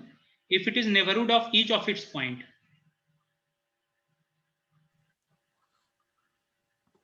अब वो जो आप बात करें वो यहां आ गया, सही हो गया। ओपन सेट के डेफिनेशन में देखो क्या लिखा हुआ है, a set S is called open if it is neighbourhood of each of its point. देखो ये जो 0 पे क्लोज्ड है और यहाँ पे 1 पे मैंने ओपन लिया था, ये सेट जो है हाफ का नेबरहुड है, लेकिन ये सेट 0 का नेबरहुड नहीं है। क्यों नहीं 0 का नेबरहुड है? जी सर, वो उसको इन पॉइंट को छोड़ देते हैं सर बस। नहीं छोड़ने देते, लॉजिक देखो ना, जो डेफिनेशन उसके थ्रू उससे वेरीफाई करो ना, मैथ्स में ऐसे नहीं करते। जो आपके सामने डेफिनेशन लिखा हुआ, डेफिनेशन से चलो।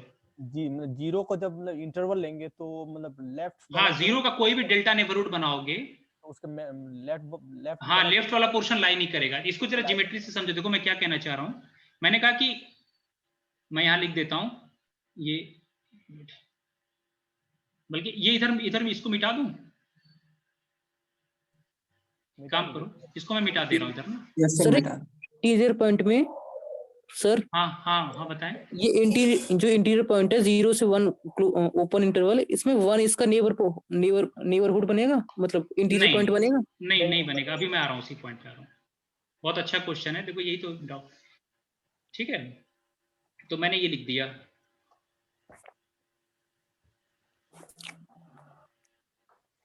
मैं जरा इसको लाइन खींच दूं, इससे कोई मतलब नहीं, ये जो हो गया। अब ये नीचे मैं जनरल एक्सप्लेनेशन दे रहा हूँ। ठीक है, मैंने कहा कि मैं नोट बल्कि लिख भी दे रहा हूँ ताकि आपको 0 and open at 1, this set is not a neighbourhood, मेरा statement not a neighbourhood of the real number 0।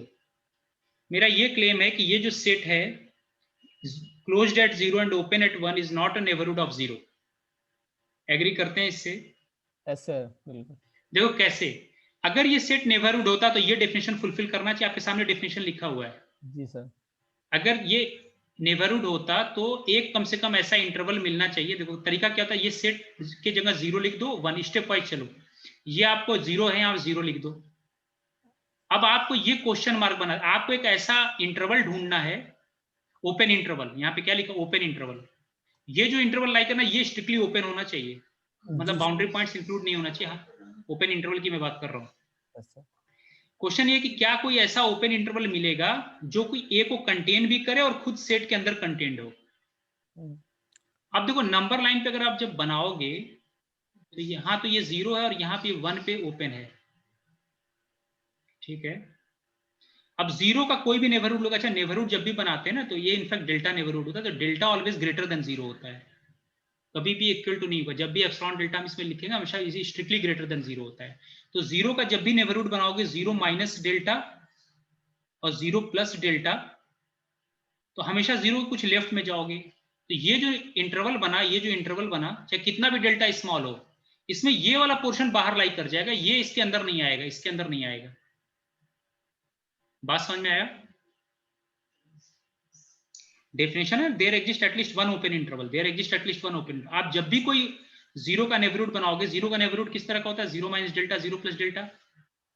तो आप जब 0 में से कोई रियल नंबर घटाओगे तो हमेशा उसके लेफ्ट में चले जाओगे। तो ये जो पोर्शन है, ये सेट के अंदर कंटेंट नहीं होगा, जिसकी वजह से ये डेफिनेशन फुलफिल नहीं होता। ऐसा कोई भी इंटरवल नहीं मिलेगा।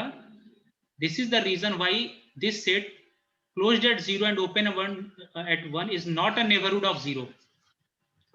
डाउट तो नहीं? एक बार फिर से रिवाइज करो, बहुत इंपॉर्टेंट टॉपिक बता रहा हूँ ये। सर वही बात है ना sir, intervals are neighbourhood of all their members except the intervals ना, इंटरवल्स तो ठीक है, मैं इंटरवल्स में ट्रू है वो, ओपन इंटरवल्स। सर मैं किसी भी इंटरवल को अगर लूं सर, तो उसका नेबरहुड देखना है तो वो ऑल पॉइंट होगा, लेकिन एक्सेप्ट द इन पॉइंट। नहीं नहीं, वो तो इसीलिए कह रहा हूँ ना, यू नीड टू से indirectly open interval. Open interval will be neighbourhood of each of its point. ठीक है?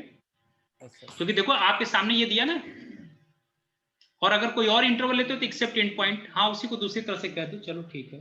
जी सर वही कह रहा हूँ मैं।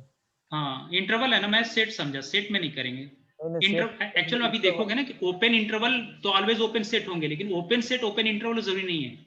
जी जी, open intervals always open set होंगे, लेकिन ओपन सेट ओपन इंटरवल ये जरूरी नहीं है। अब देखो यहां क्या लिखा, open set, a set is called open if it is neighborhood of each of its point। अगर ये अपने हर पॉइंट का नेबरहुड हो। सर ओपन सेट उसको कहेंगे ना sir, every element of S interior point हो उसका।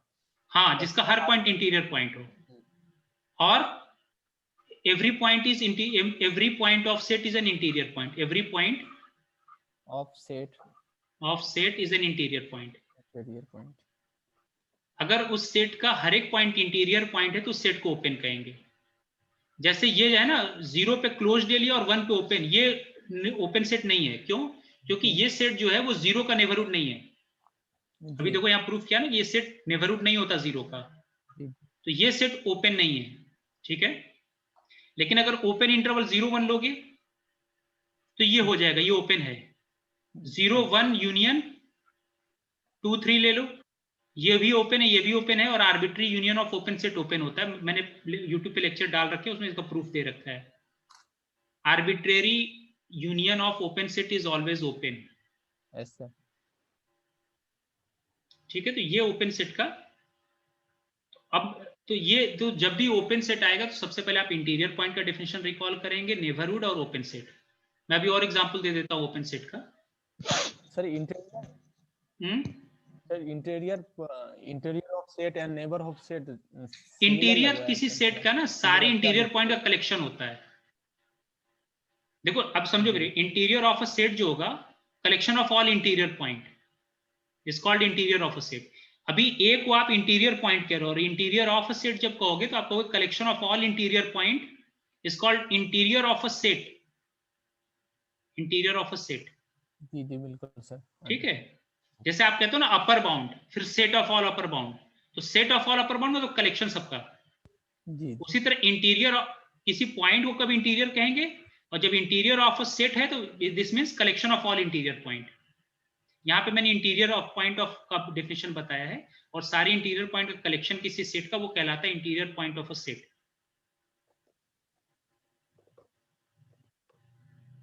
ठीक है? ये एग्जांपल हुआ क्लियर? यस सर, क्लियर हो गया सर।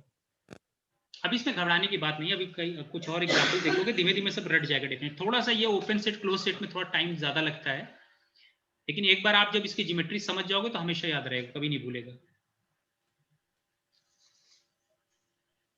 चलो मैं एक एग्जांपल और करता हूं।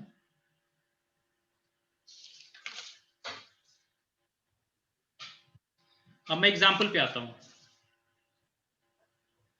जैसे कोई सेट दे रखा है और SI से उसका इंटीरियर निकालते हैं, इंटीरियर ऑफ अ सेट, या इंटीरियर, या कुछ बुक्स में क्या करते हैं इस तरह भी लिखते हैं एस नॉट। जी तो कलेक्शन किसी सेट का अगर हर पॉइंट इंटीरियर हो तो वो सेट ओपन कहलाता है। क्लियर है? सर। किसी सेट का अगर हर एक पॉइंट ओपन है, हर एक पॉइंट इंटीरियर पॉइंट है, तो ओपन सेट कहलाता है। तो मैं इसको जरा कुछ एग्जांपल और एक्सप्लेन कर दूं। जैसे आप ले लो open interval A B, open interval A B. तो अगर ये सेट है तो इसका इंटीरियर क्या होगा? इसका इंटीरियर होगा ओपन इंटरवल ए बी, क्योंकि ओपन इंटरवल ए बी जो है वो ये इंटीरियर क्या होता है? Collection of all interior point of a set क्या होगा? Collection of all interior points is called as interior point of a set. तो ये जो ओपन इंटरवल ए बी है, इसमें एक्चुअल क्या होगा कि आप ओपन इंटरवल ए बी से कोई भी पॉइंट उठा लो, for every X belonging to set, for every A belonging to set S, और ओपन इंटरवल ए बी कर दो यहाँ पे यहाँ से कोई भी रियल नंबर ले लो। जैसे मान लो ये ए है और ये बी है, कोई भी आर्बिट्री रियल नंबर इस सेट से उठा लो। अब ये बताओ उस इंटरवल के अराउंड कभी भी कोई, आप उस पॉइंट के अराउंड कभी कोई इंटरवल बना सकते हो जो इसके अंदर कंटेंट हो? तो उसका सबसे आसान तरीका होता है ज्योमेट्रिकल, कि आप इस x से इसका जो नियरेस्ट रियल नंबर है ना, जो नियरेस्ट रियल नंबर, तो इसके ये जो सेट ए है जो एंड पॉइंट है, इससे डिस्टेंस मेजर कर लो। अब मेजर करके 1/2 या 1/3 लेंथ लेकर एक कट लगा दो यहाँ पे। तो ये आपको हमेशा एक इंटरवल मिल जाएगा जो ये डेफिनेशन फुलफिल करेगा, a belonging to i and i is contained into set s। ये सेट a का नेबरहुड है कि नहीं, उसके लिए आपको ये इंटरवल कंस्ट्रक्ट करना है। इंटरवल कंस्ट्रक्ट करने के लिए ये हुआ, हमेशा आपको ऐसा कंस्ट्रक्शन कर सकते हो यहाँ पे। तो ये a क्या कहलाएगा? ये आर्बिट्री पॉइंट x जो होगा, जो x a less than x less than b जो है, जो a और b के बीच में कोई भी रियल नंबर ले लो, ये हमेशा इसका क्या होगा? Interior point. अब क्वेश्चन ये है कि एंड पॉइंट, अच्छा इंटीरियर के लिए ना हमेशा सेट का ही मेंबर देखते हैं, सेट का ही मेंबर देखते हैं। जी सर। इसी वजह से क्या होगा? ओपन इंटरवल ए बी का हर पॉइंट इंटीरियर पॉइंट है, तो कलेक्शन क्या होगा? Whole interval A B, whole interval A B. और अगर किसी सेट का इंटीरियर पॉइंट सेट से कोइंसाइड कर जाए, दोनों अगर इक्वल हो जाए, तो वो सेट क्या कहलाता है? ओपन। तो आप कहोगे yes this set is open. ये open interval A B open है कि नहीं? कहोगे यस, सर ओपन है, क्योंकि इसका set of all interior point और सेट अगर इक्वल हो जाए तो सेट क्या कहलाएगा? Open set. चलो दूसरा एग्जांपल देखो। ओपन एट ए ले लो और बी पे क्लोज ले लो। अब बताओ, वही होगा सर सेम। देखो ओपन एट ए और क्लोज एट बी है ना, तो यहाँ प्रॉब्लम क्रिएट जो होगा वो बी पे होगा। बी पे प्रॉब्लम क्रिएट, क्योंकि जब आप बी लोगे, यहाँ से मैं डेफिनेशन बताता हूँ, B is not this open interval a and closed at b is not neighborhood of b। मेरा क्लेम ये है कि ये नेबरहुड नहीं होगा रियल नंबर b का। क्यों नहीं नेबरहुड होगा? क्योंकि अगर ये नेबरहुड होता तो b के अलोंग कम से कम मैं एक इंटरवल कंस्ट्रक्ट कर सकता था जो कि कंटेंट होता सेट में, open at A and B पे क्लोज्ड। यही तो डेफिनेशन, ये मुझे बनाना है। यहाँ ये b ले लिया, तो अब होगा क्या कि b के अबाउट, मान लो ये सॉरी ओपन है ए पे और बी पे क्लोज्ड है। अब ये जो बी लोगे ना, यहाँ के अबाउट जब भी आप एक उसके लेफ्ट और राइट में कट लगाओगे, बी माइनस डेल्टा और बी प्लस डेल्टा, तो ये वाला पोर्शन बाहर निकल जाएगा। जब भी आप इंटरवल बनाओगे B minus delta, B plus delta, तो ये चीज इसमें कंटेंट नहीं होगा। इस वजह से ये सेट जो होता है वो बी का नेबरहुड नहीं होता। Sir excuse me sir. हाँ बताएं। सर अगर ये क्लोज ब्रैकेट की जगह अगर ओपन ब्रैकेट हो फिर? हाँ तब हो जाएगा। जी बी पे अगर जी ओपन है तब हो जाएगा। जी ऊपर में तो बता दिया है। जी जी जी हाँ बता दिया। ठीक है, तो लॉजिक समझ में आया ना? जैसे एक एक एग्जांपल्स है ना, जो पहले की पॉइंट है क्यों नहीं हो रहा वो समझना जरूरी है। अब ये बताओ, ये इसका मतलब कि इंटीरियर पॉइंट फिर क्या क्या हुआ? अगर मैं अब दोबारा जरा इसको रब कर देता हूं, आप देखो। देखो हमेशा ना, जैसे आज एक काम करना, जो लोग नए खास करके जो थर्ड ईयर वाले, थर्ड सेमेस्टर वाले, वो इस लेक्चर को सुन के और बुक से जरा एक बार वेरीफाई कर लेना, ठीक है ना? वेरीफाई कर मतलब इस एग्जांपल को जरा 2-3 बार सोचो खुद से, तो आप देखोगे कुछ 4-5 बार के बाद ये आपको टेक्निक याद हो जाएगा। बहुत आसान है, कुछ है नहीं, सिर्फ आप ये डेफिनेशन पहली बार सुन रहे हो तो लगता है कि नया है। और जब भी कोशिश करना तो रियल नंबर में बना के सोचो, तो तो आपको दिखने लगेगी चीजें, कुछ भी याद फिर बाद में कर, जैसे मैं कैसे पढ़ा रहा हूँ, कुछ भी आपको याद करने की जरूरत नहीं पड़ेगी। तो अब मैं अगर set of all interior point कहूं तो बी को छोड़ के बाकी हर पॉइंट इसका क्या इंटीरियर पॉइंट, तो इंटीरियर क्या हो गया, इंटीरियर पॉइंट ऑफ सेट ये हो गया। अब क्योंकि ये दोनों इक्वल नहीं है तो कहूंगा कि ये सेट ओपन नहीं है। अच्छा आपसे पूछा जी ये सेट ओपन है कि नहीं, तो आप कहोगे नहीं, क्योंकि डेफिनेशन क्या कहता है कि अगर कोई सेट ओपन है तो उसका हर पॉइंट इंटीरियर पॉइंट होना चाहिए, लेकिन यहां बी एक ऐसा पॉइंट मिल गया जो इंटीरियर नहीं है, सो this set is not open. ठीक है, डाउट तो नहीं है? नहीं ऐसे डाउट नहीं है। ठीक है, दूसरा एग्जांपल देखें।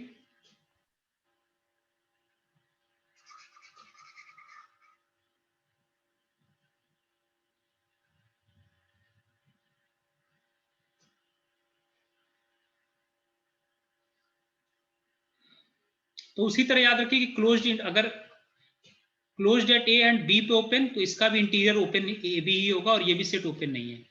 सब याद रखें ऑब्जेक्टिव के लिए। क्लोज्ड इंटरवल ए बी है तो ये एंड पॉइंट ए और बी का नेबरहुड नहीं होता, तो इसका इंटीरियर जो होगा ए और बी को छोड़कर होगा, और क्योंकि ये दोनों इक्वल नहीं तो ये भी सेट ओपन नहीं है। ठीक है, कुछ दूसरे एग्जांपल देखते हैं।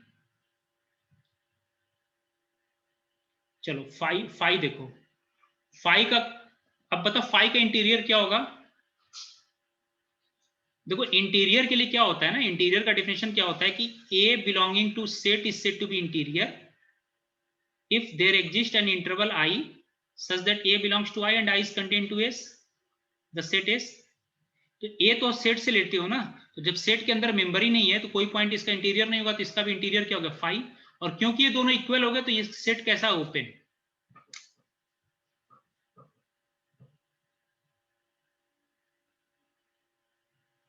Yes sir. आया समझ में? कोई नॉन एम्प्टी फाइनाइट सेट लो, चलो मैं इसको रब कर देता हूं, नए पेज पे चलता हूं। हाँ तो हमने हेडिंग ऊपर क्या डाला था, यहाँ पे सेट है और इस तरफ उसका इंटीरियर का कलेक्शन, और यहाँ पे वो सेट ओपन है कि नहीं, ये 3 पॉइंट में डिस्कस कर रहा था। कोई सेट दे रखा है, इसका इंटीरियर क्या होगा, interior of a set, interior point नहीं, collection of all interior point, और फिर अगर दोनों कोइंसाइड कर जाएंगे S इक्वल टू SI होगा तो सेट क्या कहलाएगा ओपन। तो कोई non empty finite set, non empty finite set, देखो यहाँ पे एक चीज और है कि आप हमेशा डेफिनेशन लिख दो। इंटीरियर का डेफिनेशन क्या कहलाता है कि A belonging to set is an interior point, is an interior point if there exists a delta greater than 0 such that A belongs to I and I is contained into A, the set I is equal to A minus delta A plus delta, A minus delta A plus, यही definition है, इसी को हमें follow करना है interior point. अब कोई non empty finite set है, नॉन एम्प्टी और फाइनाइट है, जैसे मान लो ये ले लिया 1 2 3, तो अब आप क्या काम करो, देखो चेक करना है कि ये है कि नहीं, इसका इंटीरियर पॉइंट क्या होगा।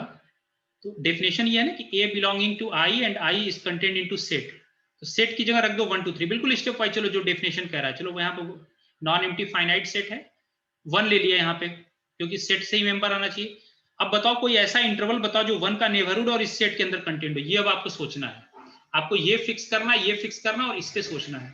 कोई इंटरवल नहीं होगा सर, हाँ फाइनाइट सेट का कोई इंटरवल नहीं क्योंकि इंटरवल तो अनकाउंटेबल होते हैं ना, 1 को कंटेन करने वाला अगर कोई भी इंटरवल मिलेगा तो 1 माइनस डेल्टा 1 प्लस डेल्टा, इसमें कितने मेंबर्स होते हैं 1 माइनस डेल्टा 1 प्लस डेल्टा, ये जो लोग ये तो अनकाउंटेबल होता है, इनफाइनाइट मेंबर अनकाउंटेबली इनफाइनाइट होता है।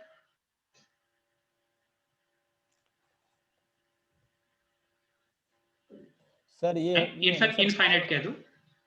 अब Yes, कोई sir. भी इनफाइनाइट सेट, फाइनाइट सेट के अंदर तो कंटेनमेंट कभी होगा ही नहीं, नहीं होगा सर। तो 1 इसका इंटीरियर पॉइंट नहीं, उसी तरह 2 नहीं होगा, 3 नहीं होगा, तो इसका collection of all interior point फिर क्या हो गया 5, collection of all interior point क्या हो गया 5, और क्योंकि 5 इस नॉन एम्प्टी सेट के इक्वल नहीं है तो ये सेट ओपन नहीं हुआ। सर इंटीरियर सेट होने के लिए सबसे पहले सेट को सर अनकाउंटेबल होना होगा सर, काउंटेबल नहीं होने से नहीं नहीं, होगा। काउंटेबल मतलब कंटेंट नहीं होना चाहिए। हाँ, वो अनकाउंटेबल मैंने लिख दिया, एक्चुअली इंटरवल ऑलवेज अनकाउंटेबल होते हैं। जी सर, वो तो पता है सर। सर नेबरहुड जो होते हैं मतलब non trivial interval always uncountable होते हैं। जी। अभी आप सिर्फ इनफाइनाइट लिख लें, जब मैं अनकाउंटेबल पढ़ा दूंगा काउंटेबल अनकाउंटेबल, तब वो वर्ड मैं यूज करूंगा। ठीक है, तो देखो आपको स्टेप समझ में आया। आपको पहले सेट डेफिनेशन पे जाना है, ये फिक्स करो, ये फिक्स करो, और फिर सोचो क्या कोई ऐसा इंटरवल मिलेगा। बस सिंपल सा लॉजिक है ये। नेक्स्ट क्वेश्चन, चलो नेक्स्ट एग्जांपल देखते हैं। अब आप खुद बताओ, देखो कोई टफ चीज नहीं है, मैंने तो समझाने के लिए कोई नॉन एम्प्टी फाइनाइट सेट लिख दिया। अब इसको मैं मिटा देता हूं यहाँ पे।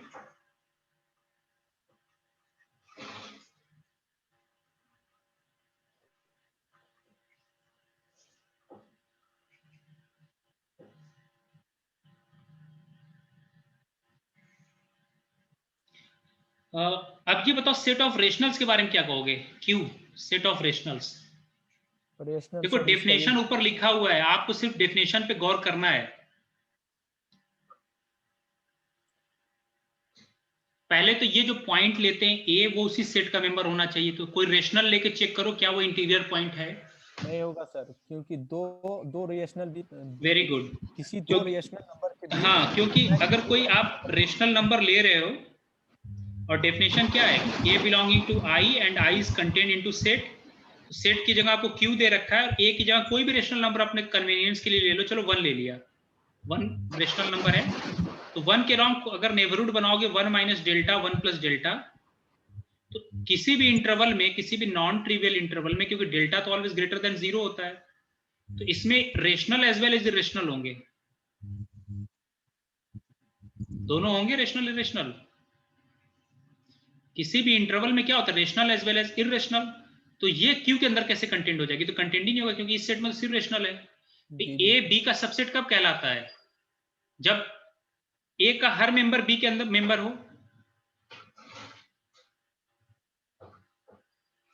अगर एक भी मेंबर सेट ए में ऐसा है जो बी में ना हो, तो एक कंटेंट बी में होगा नहीं। तो यहाँ पे तो रेशनल रेशनल, हर एक इंटरवल में रेशनल इरेशनल दोनों होंगे, तो ये क्यू के अंदर कभी नहीं कंटेंट होगा।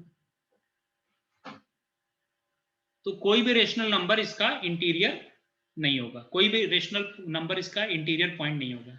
तो क्यू के केस में क्या होगा, 5 collection of all interior point 5, और क्योंकि ये दोनों इक्वल नहीं है तो सेट ऑफ रेशनल ओपन नहीं होता। Set of rational is not an open set. Set of rational is not an open set.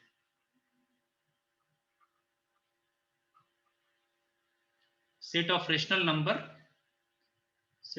numbers is not an open set. दूसरा एग्जांपल मैं देता हूं,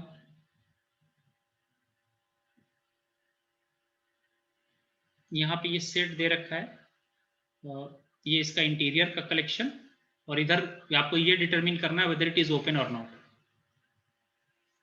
विथ लॉजिक। लॉजिक पे वर्क करना बहुत जरूरी है, सिर्फ आंसर नहीं रटना है।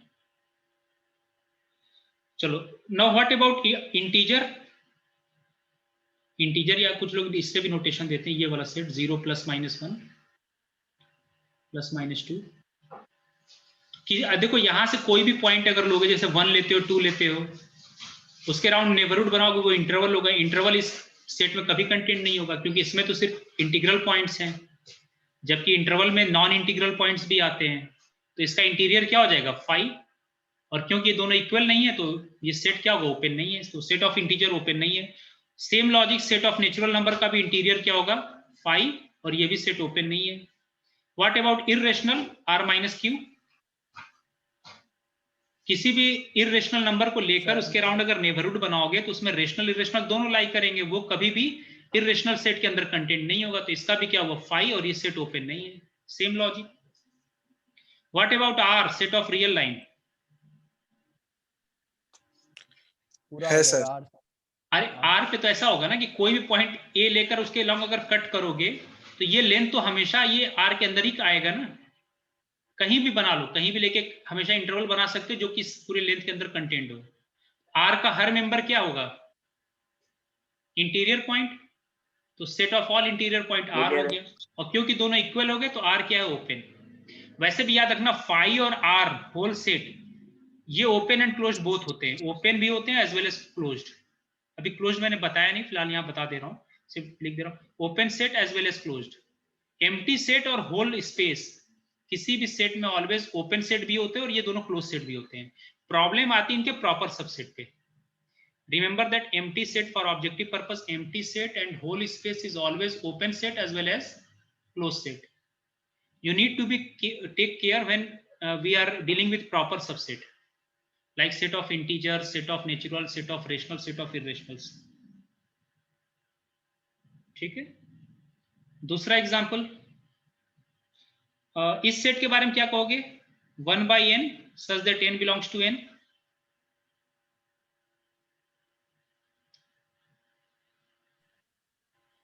Not equal 5 सर 1 पर नहीं होगा सर, 0 नहीं to होगा, कोई नहीं, क्यों नहीं होगा? नहीं होगा सर, कुछ भी 0 to 1 कुछ भी नहीं होगा।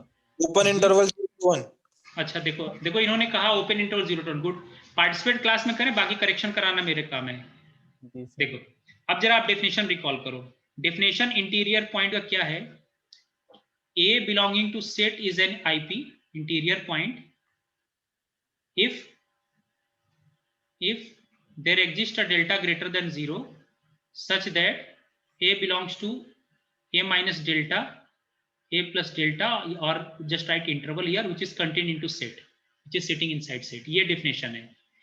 तो ये अब आपको ये सेट है, मान लो ये अगर आपका सेट दे रखा है तो यहाँ क्या होगा कि यहाँ पे तो मैंने लिख दिया 1 by n वाला सेट, ये n बिलोंगिंग टू n, और इसी सेट से मुझे कोई पॉइंट देखना, तो इसके अंदर पॉइंट्स है 1, 1 by 2, 1 by 3। चलो कुछ देर के लिए मैं 1 को ले लेता हूँ, 1 को ले लेता हूँ, तो 1 बिलोंगिंग टू 1 by n ये सेट तो है। अब ये बताओ क्या 1 को कंटेन करने वाला कोई इंटरवल ऐसा होगा 1 माइनस डेल्टा 1 प्लस डेल्टा जो कि इसके अंदर कंटेंट हो 1 by n वाले सेट के अंदर? क्योंकि ये तो नॉन ट्रिवियल इंटरवल है ना। इस इंटरवल में 1 by n टाइप को छोड़ इरेशनल भी आएंगे, इस इंटरवल के अंदर इरेशनल भी होंगे, सिर्फ ऐसे rational number p by q type के थोड़े ना होंगे, इरेशनल्स भी होंगे। तो ये इसका मतलब ये सेट इसके अंदर कभी भी कंटेंट नहीं होगा, तो 1 by n का कोई भी पॉइंट इंटीरियर पॉइंट नहीं होगा। तो इसका तो set of all interior point क्या होगा? 5। और क्योंकि ये दोनों इक्वल नहीं है तो मैं कहूंगा कि this set is not open. दूसरा logic, intervals are always uncountable. तो ये सेट अनकाउंटेबल है और ये सेट काउंटेबल n के साथ वेरी कर रहा है। आप f of n equal to 1 by n ले लोगे तो हमेशा एक बाइजेक्टिव मैप मिल जाएगा। तो उसकी वजह से ये सेट काउंटेबल है, तो कभी भी अनकाउंटेबल सेट काउंटेबल सेट के अंदर कंटेंट नहीं होता, इस वजह से ये सेट ओपन नहीं है। सर कह सकते हैं कि सेट का मेंबर कंटिन्यू होना चाहिए सर, एक भी ब्रेक नहीं होना चाहिए, कोई भी मेंबर। असल में देखो ये जो ब्रेक और ना ये लेमन लैंग्वेज है। अब आप लोग मैथमेटिक्स के स्टूडेंट हो ना, तो ये सब वर्ड यूज नहीं करना चाहिए। मतलब जैसे अगर कोई नॉन मैथमेटिक्स बैकग्राउंड से है तो वो बोले तो ठीक है। अब आप लोग क्योंकि टर्म जान गए ना, तो या तो काउंटेबल अनकाउंटेबल के टर्म में बोलो, या फिर कि कम से कम ये दिखा दो कि इसमें एक मेंबर ऐसा होगा जो इसके अंदर नहीं होगा। इरेशनल नंबर क्या होते हैं? p by q फॉर्म के होते नहीं है जी। तो वो इसके अंदर नहीं लाई करेंगे, तो बस ये कंटेनमेंट रिलेशन होल्ड नहीं करेगा। इसका मतलब क्या होगा कि 1 by n जो है ये सेट जो है, वैसे भी जान लो काउंटेबल सेट कभी भी, ऑब्जेक्टिव पर्पस से याद रखो, काउंटेबल सेट कभी भी ओपन नहीं होगा, क्योंकि काउंटेबल सेट के अंदर कभी भी अनकाउंटेबल सेट, ये हमेशा इंटरवल ढूंढना है, इंटरवल ऑलवेज अनकाउंटेबल होगा, तो अनकाउंटेबल सेट कभी भी काउंटेबल सेट के अंदर कंटेंट नहीं होगा। बल्कि देखो दो इसी पे क्वेश्चन आया हुआ है,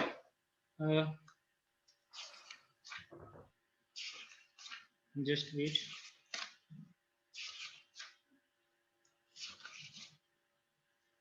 बल्कि मैं देख रहा था क्वेश्चन जो है आपको,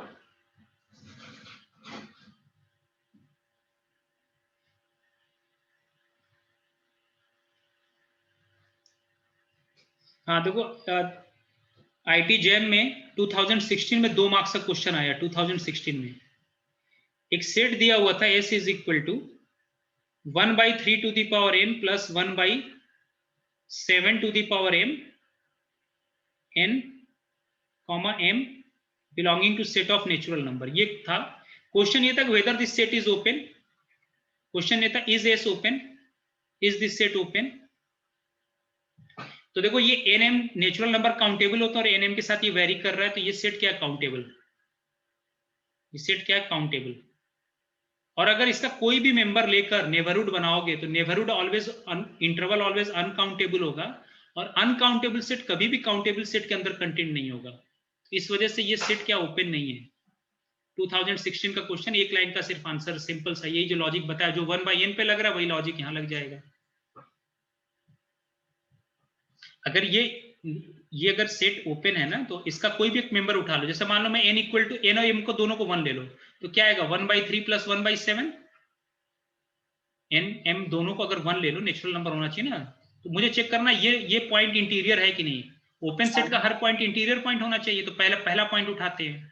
तो ये और ये सेट दे रखा है, इन दोनों के बीच में एक ऐसा इंटरवल ढूंढना है जो किसके अंदर कंटेंट हो, तो ये तो काउंटेबल है ना। और इंटरवल ऑलवेज क्या होता है अनकाउंटेबल, तो जब भी इंटरवल मिलेगा तो अनकाउंटेबल है, अनकाउंटेबल सेट कभी भी काउंटेबल सेट के अंदर कंटेंट नहीं होगा।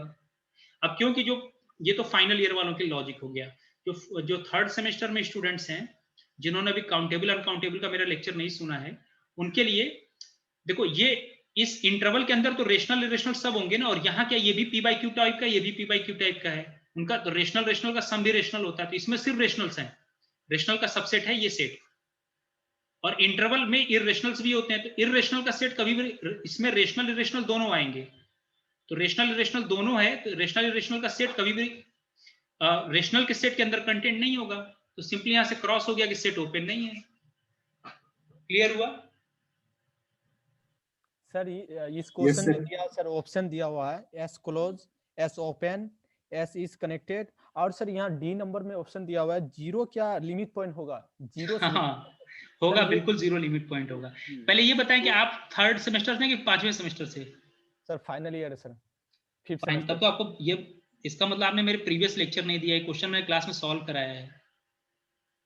जी सर, मैंने किया हूँ सर, ये क्वेश्चन कर लिया हूँ सर, मैं एक्चुअली पूछ चलो देखो, यहाँ लिमिट पॉइंट अभी सुनो, अभी कनेक्टेड सेट मैंने कराया नहीं, लेकिन आपके ऑब्जेक्टिव पर्पस से बता दूं कि R या R का सिर्फ इंटरवल ही कनेक्टेड सबसेट हो, चाहे कोई भी इंटरवल हो, इंटरवल्स आर ऑलवेज कनेक्टेड। और क्योंकि ये कनेक्टेड नहीं है तो ये सेट कनेक्टेड नहीं होगा, तो जो आपका कनेक्टेड का है ना उसको क्रॉस कर देना, ठीक है सर? सर मेरा सवाल था सर, डी नंबर में सिर्फ जीरो ही नहीं होगा सर, लिमिट पॉइंट और भी होगा जैसे? हाँ, ये सारे लिमिट पॉइंट होंगे, जीरो भी होगा, 1/3 टू द पावर n भी होगा, और union 1/7 to the power m भी होगा, ये लिमिट पॉइंट का कलेक्शन होगा।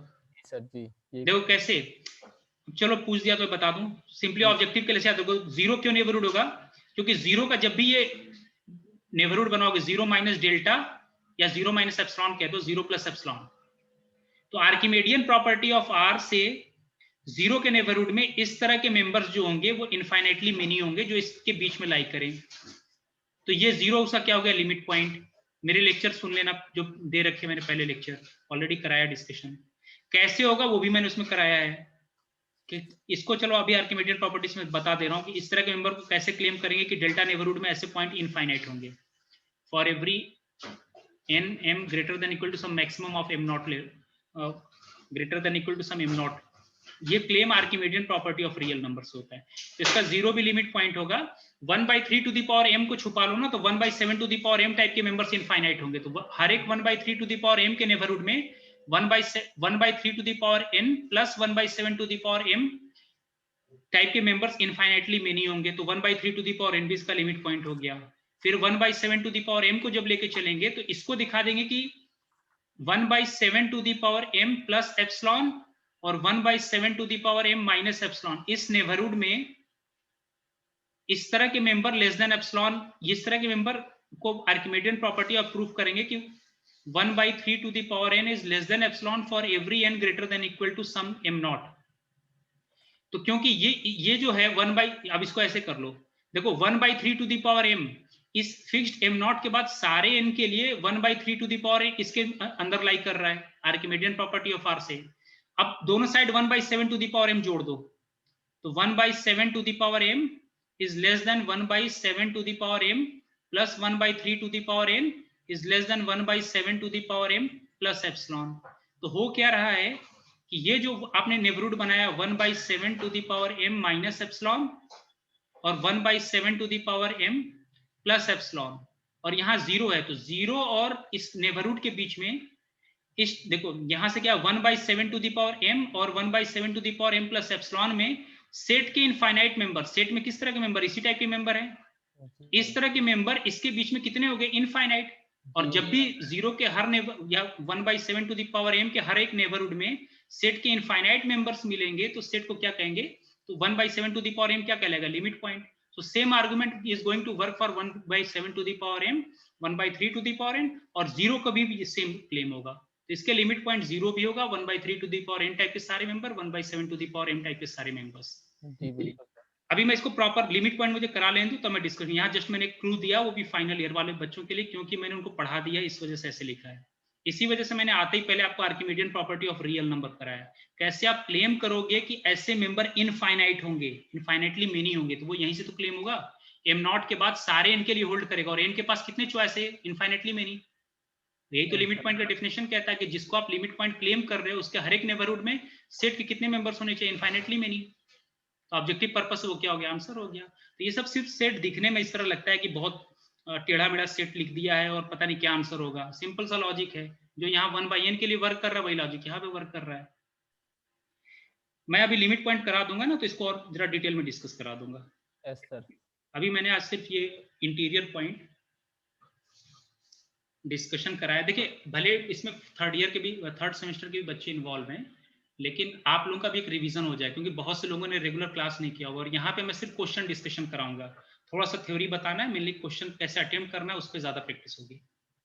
तो ये नॉट कनेक्टेड भी नहीं होगा, क्योंकि कनेक्टेड सिर्फ आर का सबसेट कनेक्टेड इंटरवल होता है, तो क्योंकि इंटरवल नहीं तो वो ऑप्शन भी गया, ओपन नहीं है, क्लोज्ड इसलिए नहीं होगा क्योंकि अगर सेट क्लोज्ड होता है तो वो अपने सारे लिमिट पॉइंट कंटेन करता है। तो 1/3 to the power n type के तो मेंबर इसके अंदर, देखो यहाँ पे ये 0 है ना, 0 एक ऐसा मेंबर मिल गया जो इस सेट के अंदर नहीं है, तो 0 अगर कोई सेट क्लोज्ड है तो अपने सारे लिमिट पॉइंट को कंटेन करेगा। अब क्योंकि एक 0 भी इसका लिमिट पॉइंट और 0 इस सेट के अंदर नहीं, तो ये सेट क्लोज्ड भी नहीं होगा। लेकिन डी ऑप्शन क्या लिखा है, 0 is a limit point of set, तो 0 है, 0 लिमिट पॉइंट ऑफ सेट है, ये स्टेटमेंट, लेकिन सेट क्लोज नहीं है। 0 लिमिट पॉइंट है लेकिन सेट क्लोज नहीं है। जी सर जी। क्योंकि क्लोज सेट अपने सारे लिमिट पॉइंट को कंटेन करता है। तो ये चीजें देखो, आप इवन पढ़े भी होगे ना, अगर क्वेश्चन नहीं लगाओगे तो फिर कोई फायदा नहीं है। अब देखो कल के क्लास में मैं थोड़ा सा मुझे क्लोज सेट और कल सिर्फ मैं क्वेश्चन का डिस्कशन कराऊंगा, आज तो कुछ मैंने एग्जांपल्स रिकॉल आपको कराया है। तो एक मिनट, जैसे देखो कुछ जैसे इस तरह आते क्वेश्चन, देखो ये जैसे 2014 का क्वेश्चन है या 2012 का क्वेश्चन है, question number 7, if y is equal to x upon 1 plus mod x such that x belongs to R, then the set of all limit point।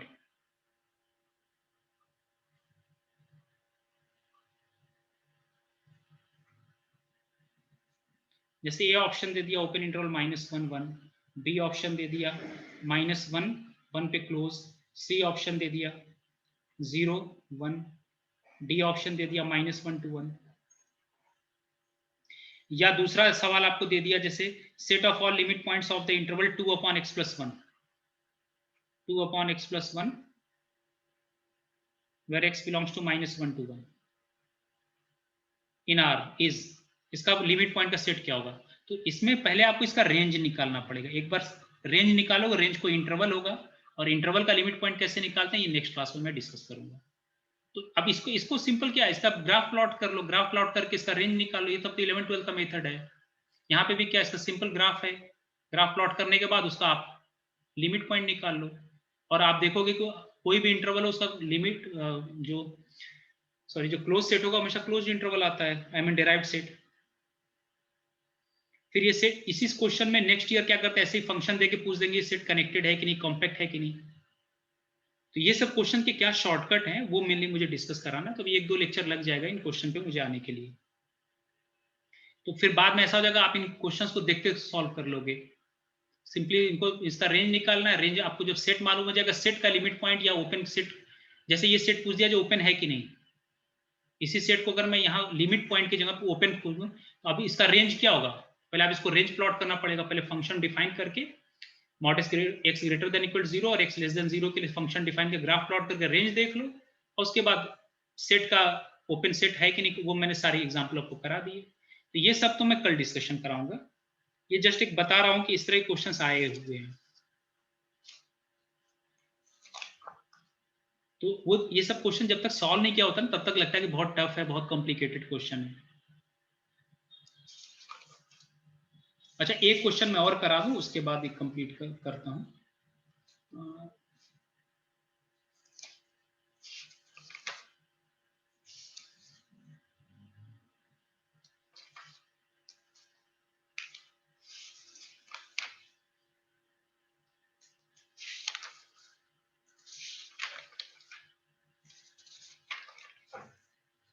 अच्छा, यहाँ पे जैसे मैंने जो थर्ड सेमेस्टर के स्टूडेंट्स हैं, जो मैंने आपको वो मैथ्स रिजुनेशन वाला जो आपको लिंक शेयर किया है ना, उसमें open set, close set, limit point को मैंने बहुत डिटेल में करा रखा है।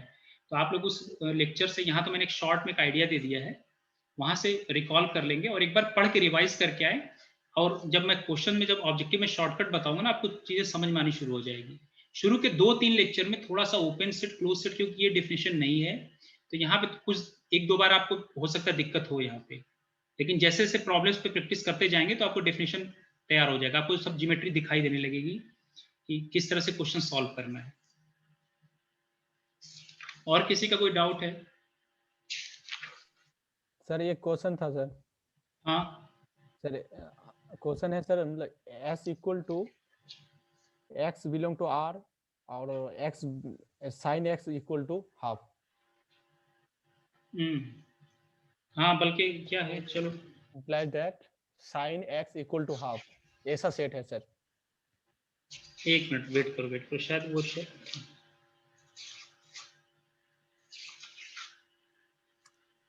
ये है, देखो द सेट, शायद 2008 का वो क्वेश्चन है ना, the set x belonging to r जी such that sin x equal to half जी सर, ये क्लोज होगा, is option A open, option B close, closed, option C both open and closed, neither एक लिखा हुआ है sir, neither open nor close. D option neither, neither means यार neither open nor closed. जी तो देखो अभी तो आपको मैंने सिर्फ ओपन सेट का डेफिनेशन बताया, ठीक है। जी ये 2006 का क्वेश्चन है, 2 मार्क्स का, शायद 6 मार्क्स का आया हुआ था, उस बार हो सकता है कुछ और रहा हो मार्किंग सिस्टम, शायद 300 में होता था शायद पहले। ठीक है, तो अब जरा आप डेफिनेशन गौर करो, डेफिनेशन क्या कह रहा है। डेफिनेशन कह रहा है वो सारे एक्स जो इस कंडीशन को फुलफिल कर रहे हैं कि जिस पॉइंट पे वैल्यू साइन हाफ ले।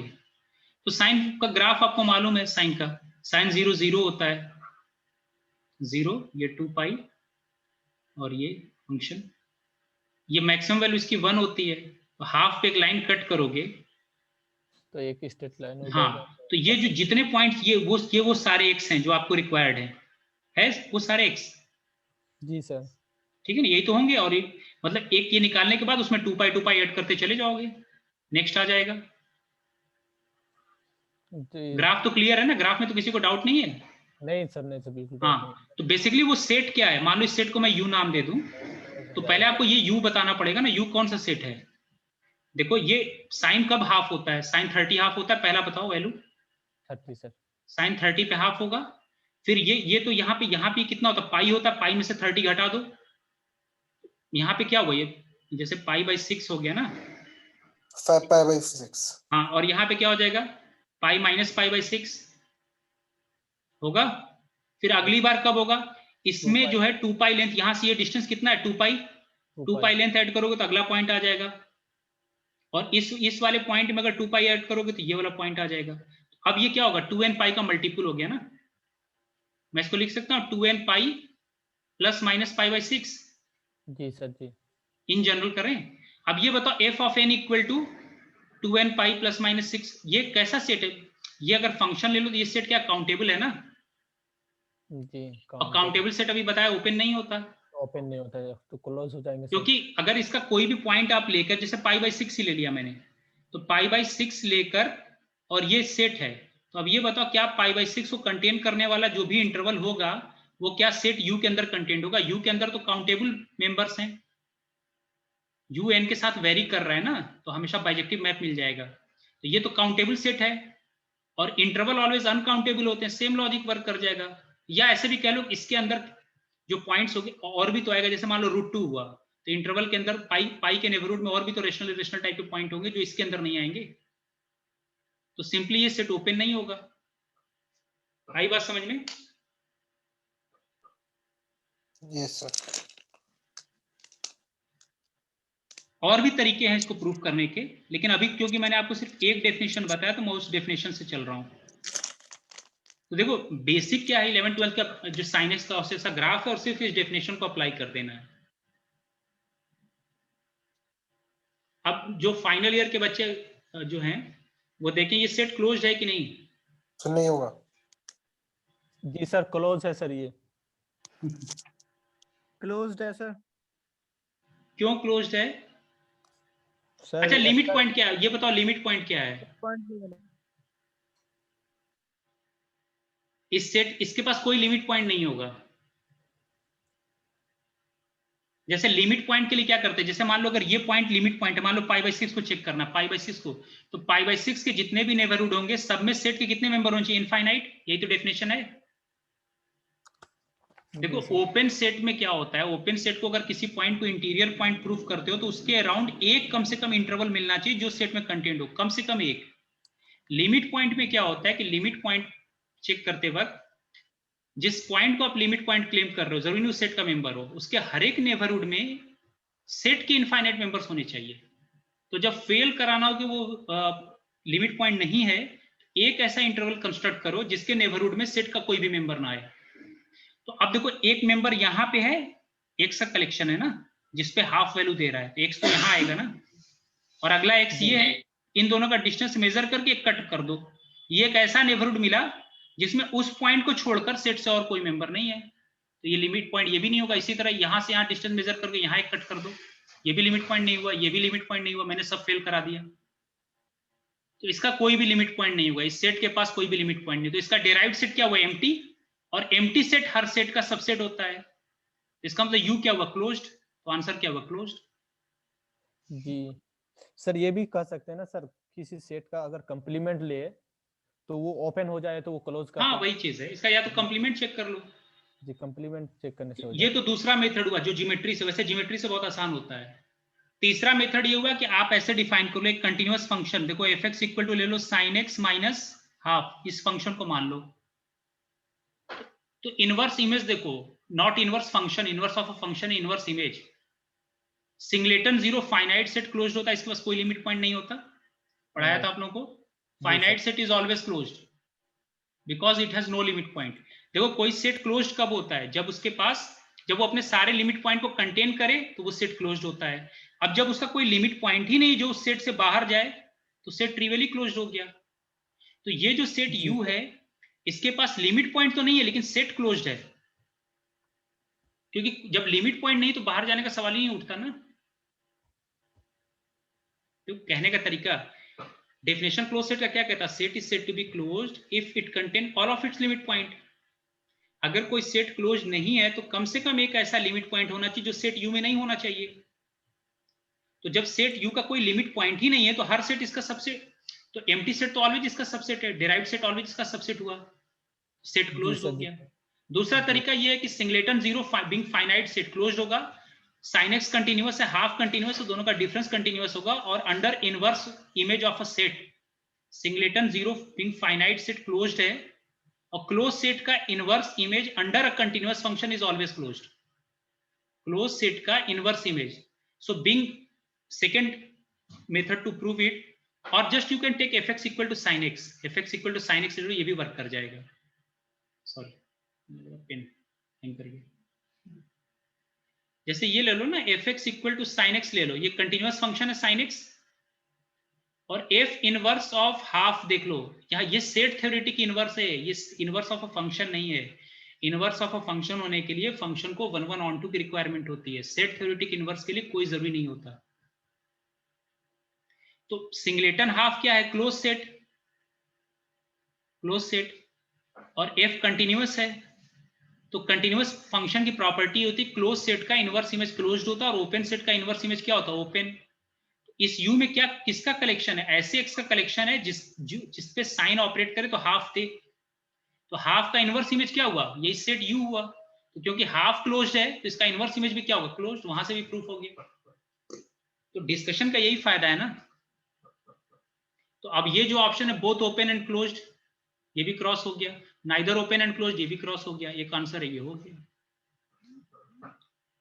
लेकिन ये जो एक्सप्लेनेशन अभी मैंने फाइनल ईयर के स्टूडेंट्स को दिया, थर्ड ईयर वाले अभी इस पे वेट करें, जब कल मैं एक लेक्चर और ले लूंगा तो इस क्वेश्चन को दोबारा डिस्कशन करा दूंगा।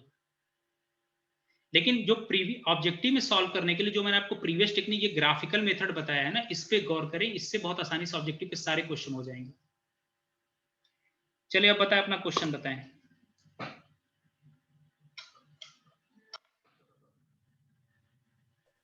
Sir every finite set is close set sir. हाँ, हर एक फाइनाइट सेट क्लोज होगा, डाउट है?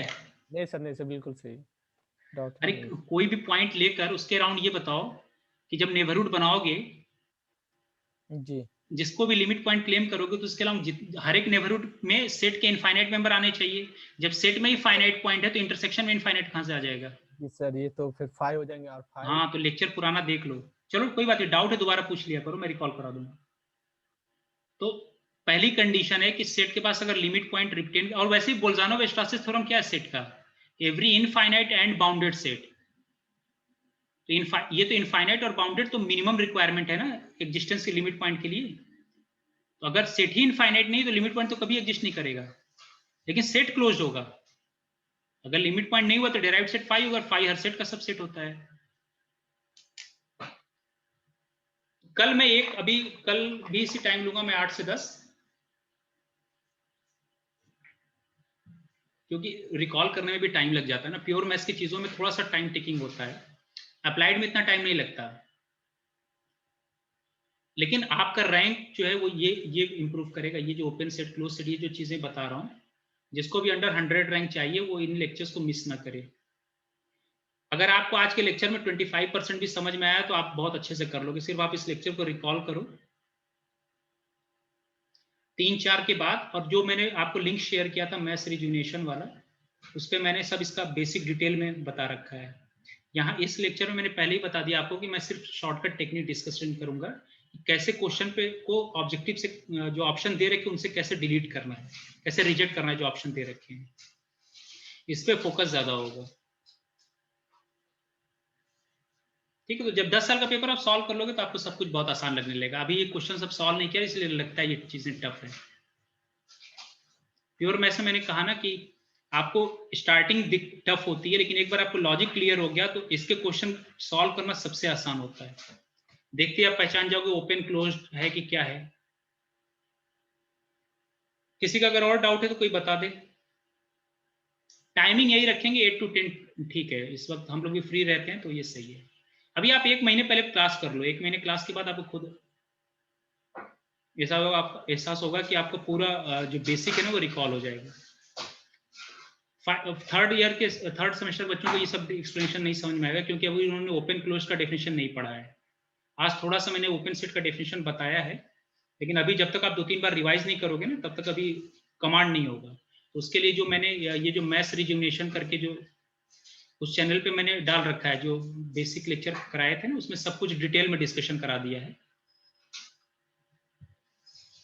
ठीक है, और बताएं कि कोई अगर किसी को डाउट हो तो। नहीं सर, डाउट नहीं है सर। हो सकता है आज के लेक्चर में मैं थोड़ा सा फास्ट, मुझे लग रहा है मैंने पढ़ा दिया है। नहीं सर, ठीक है सर, फास्ट नहीं है, ठीक है।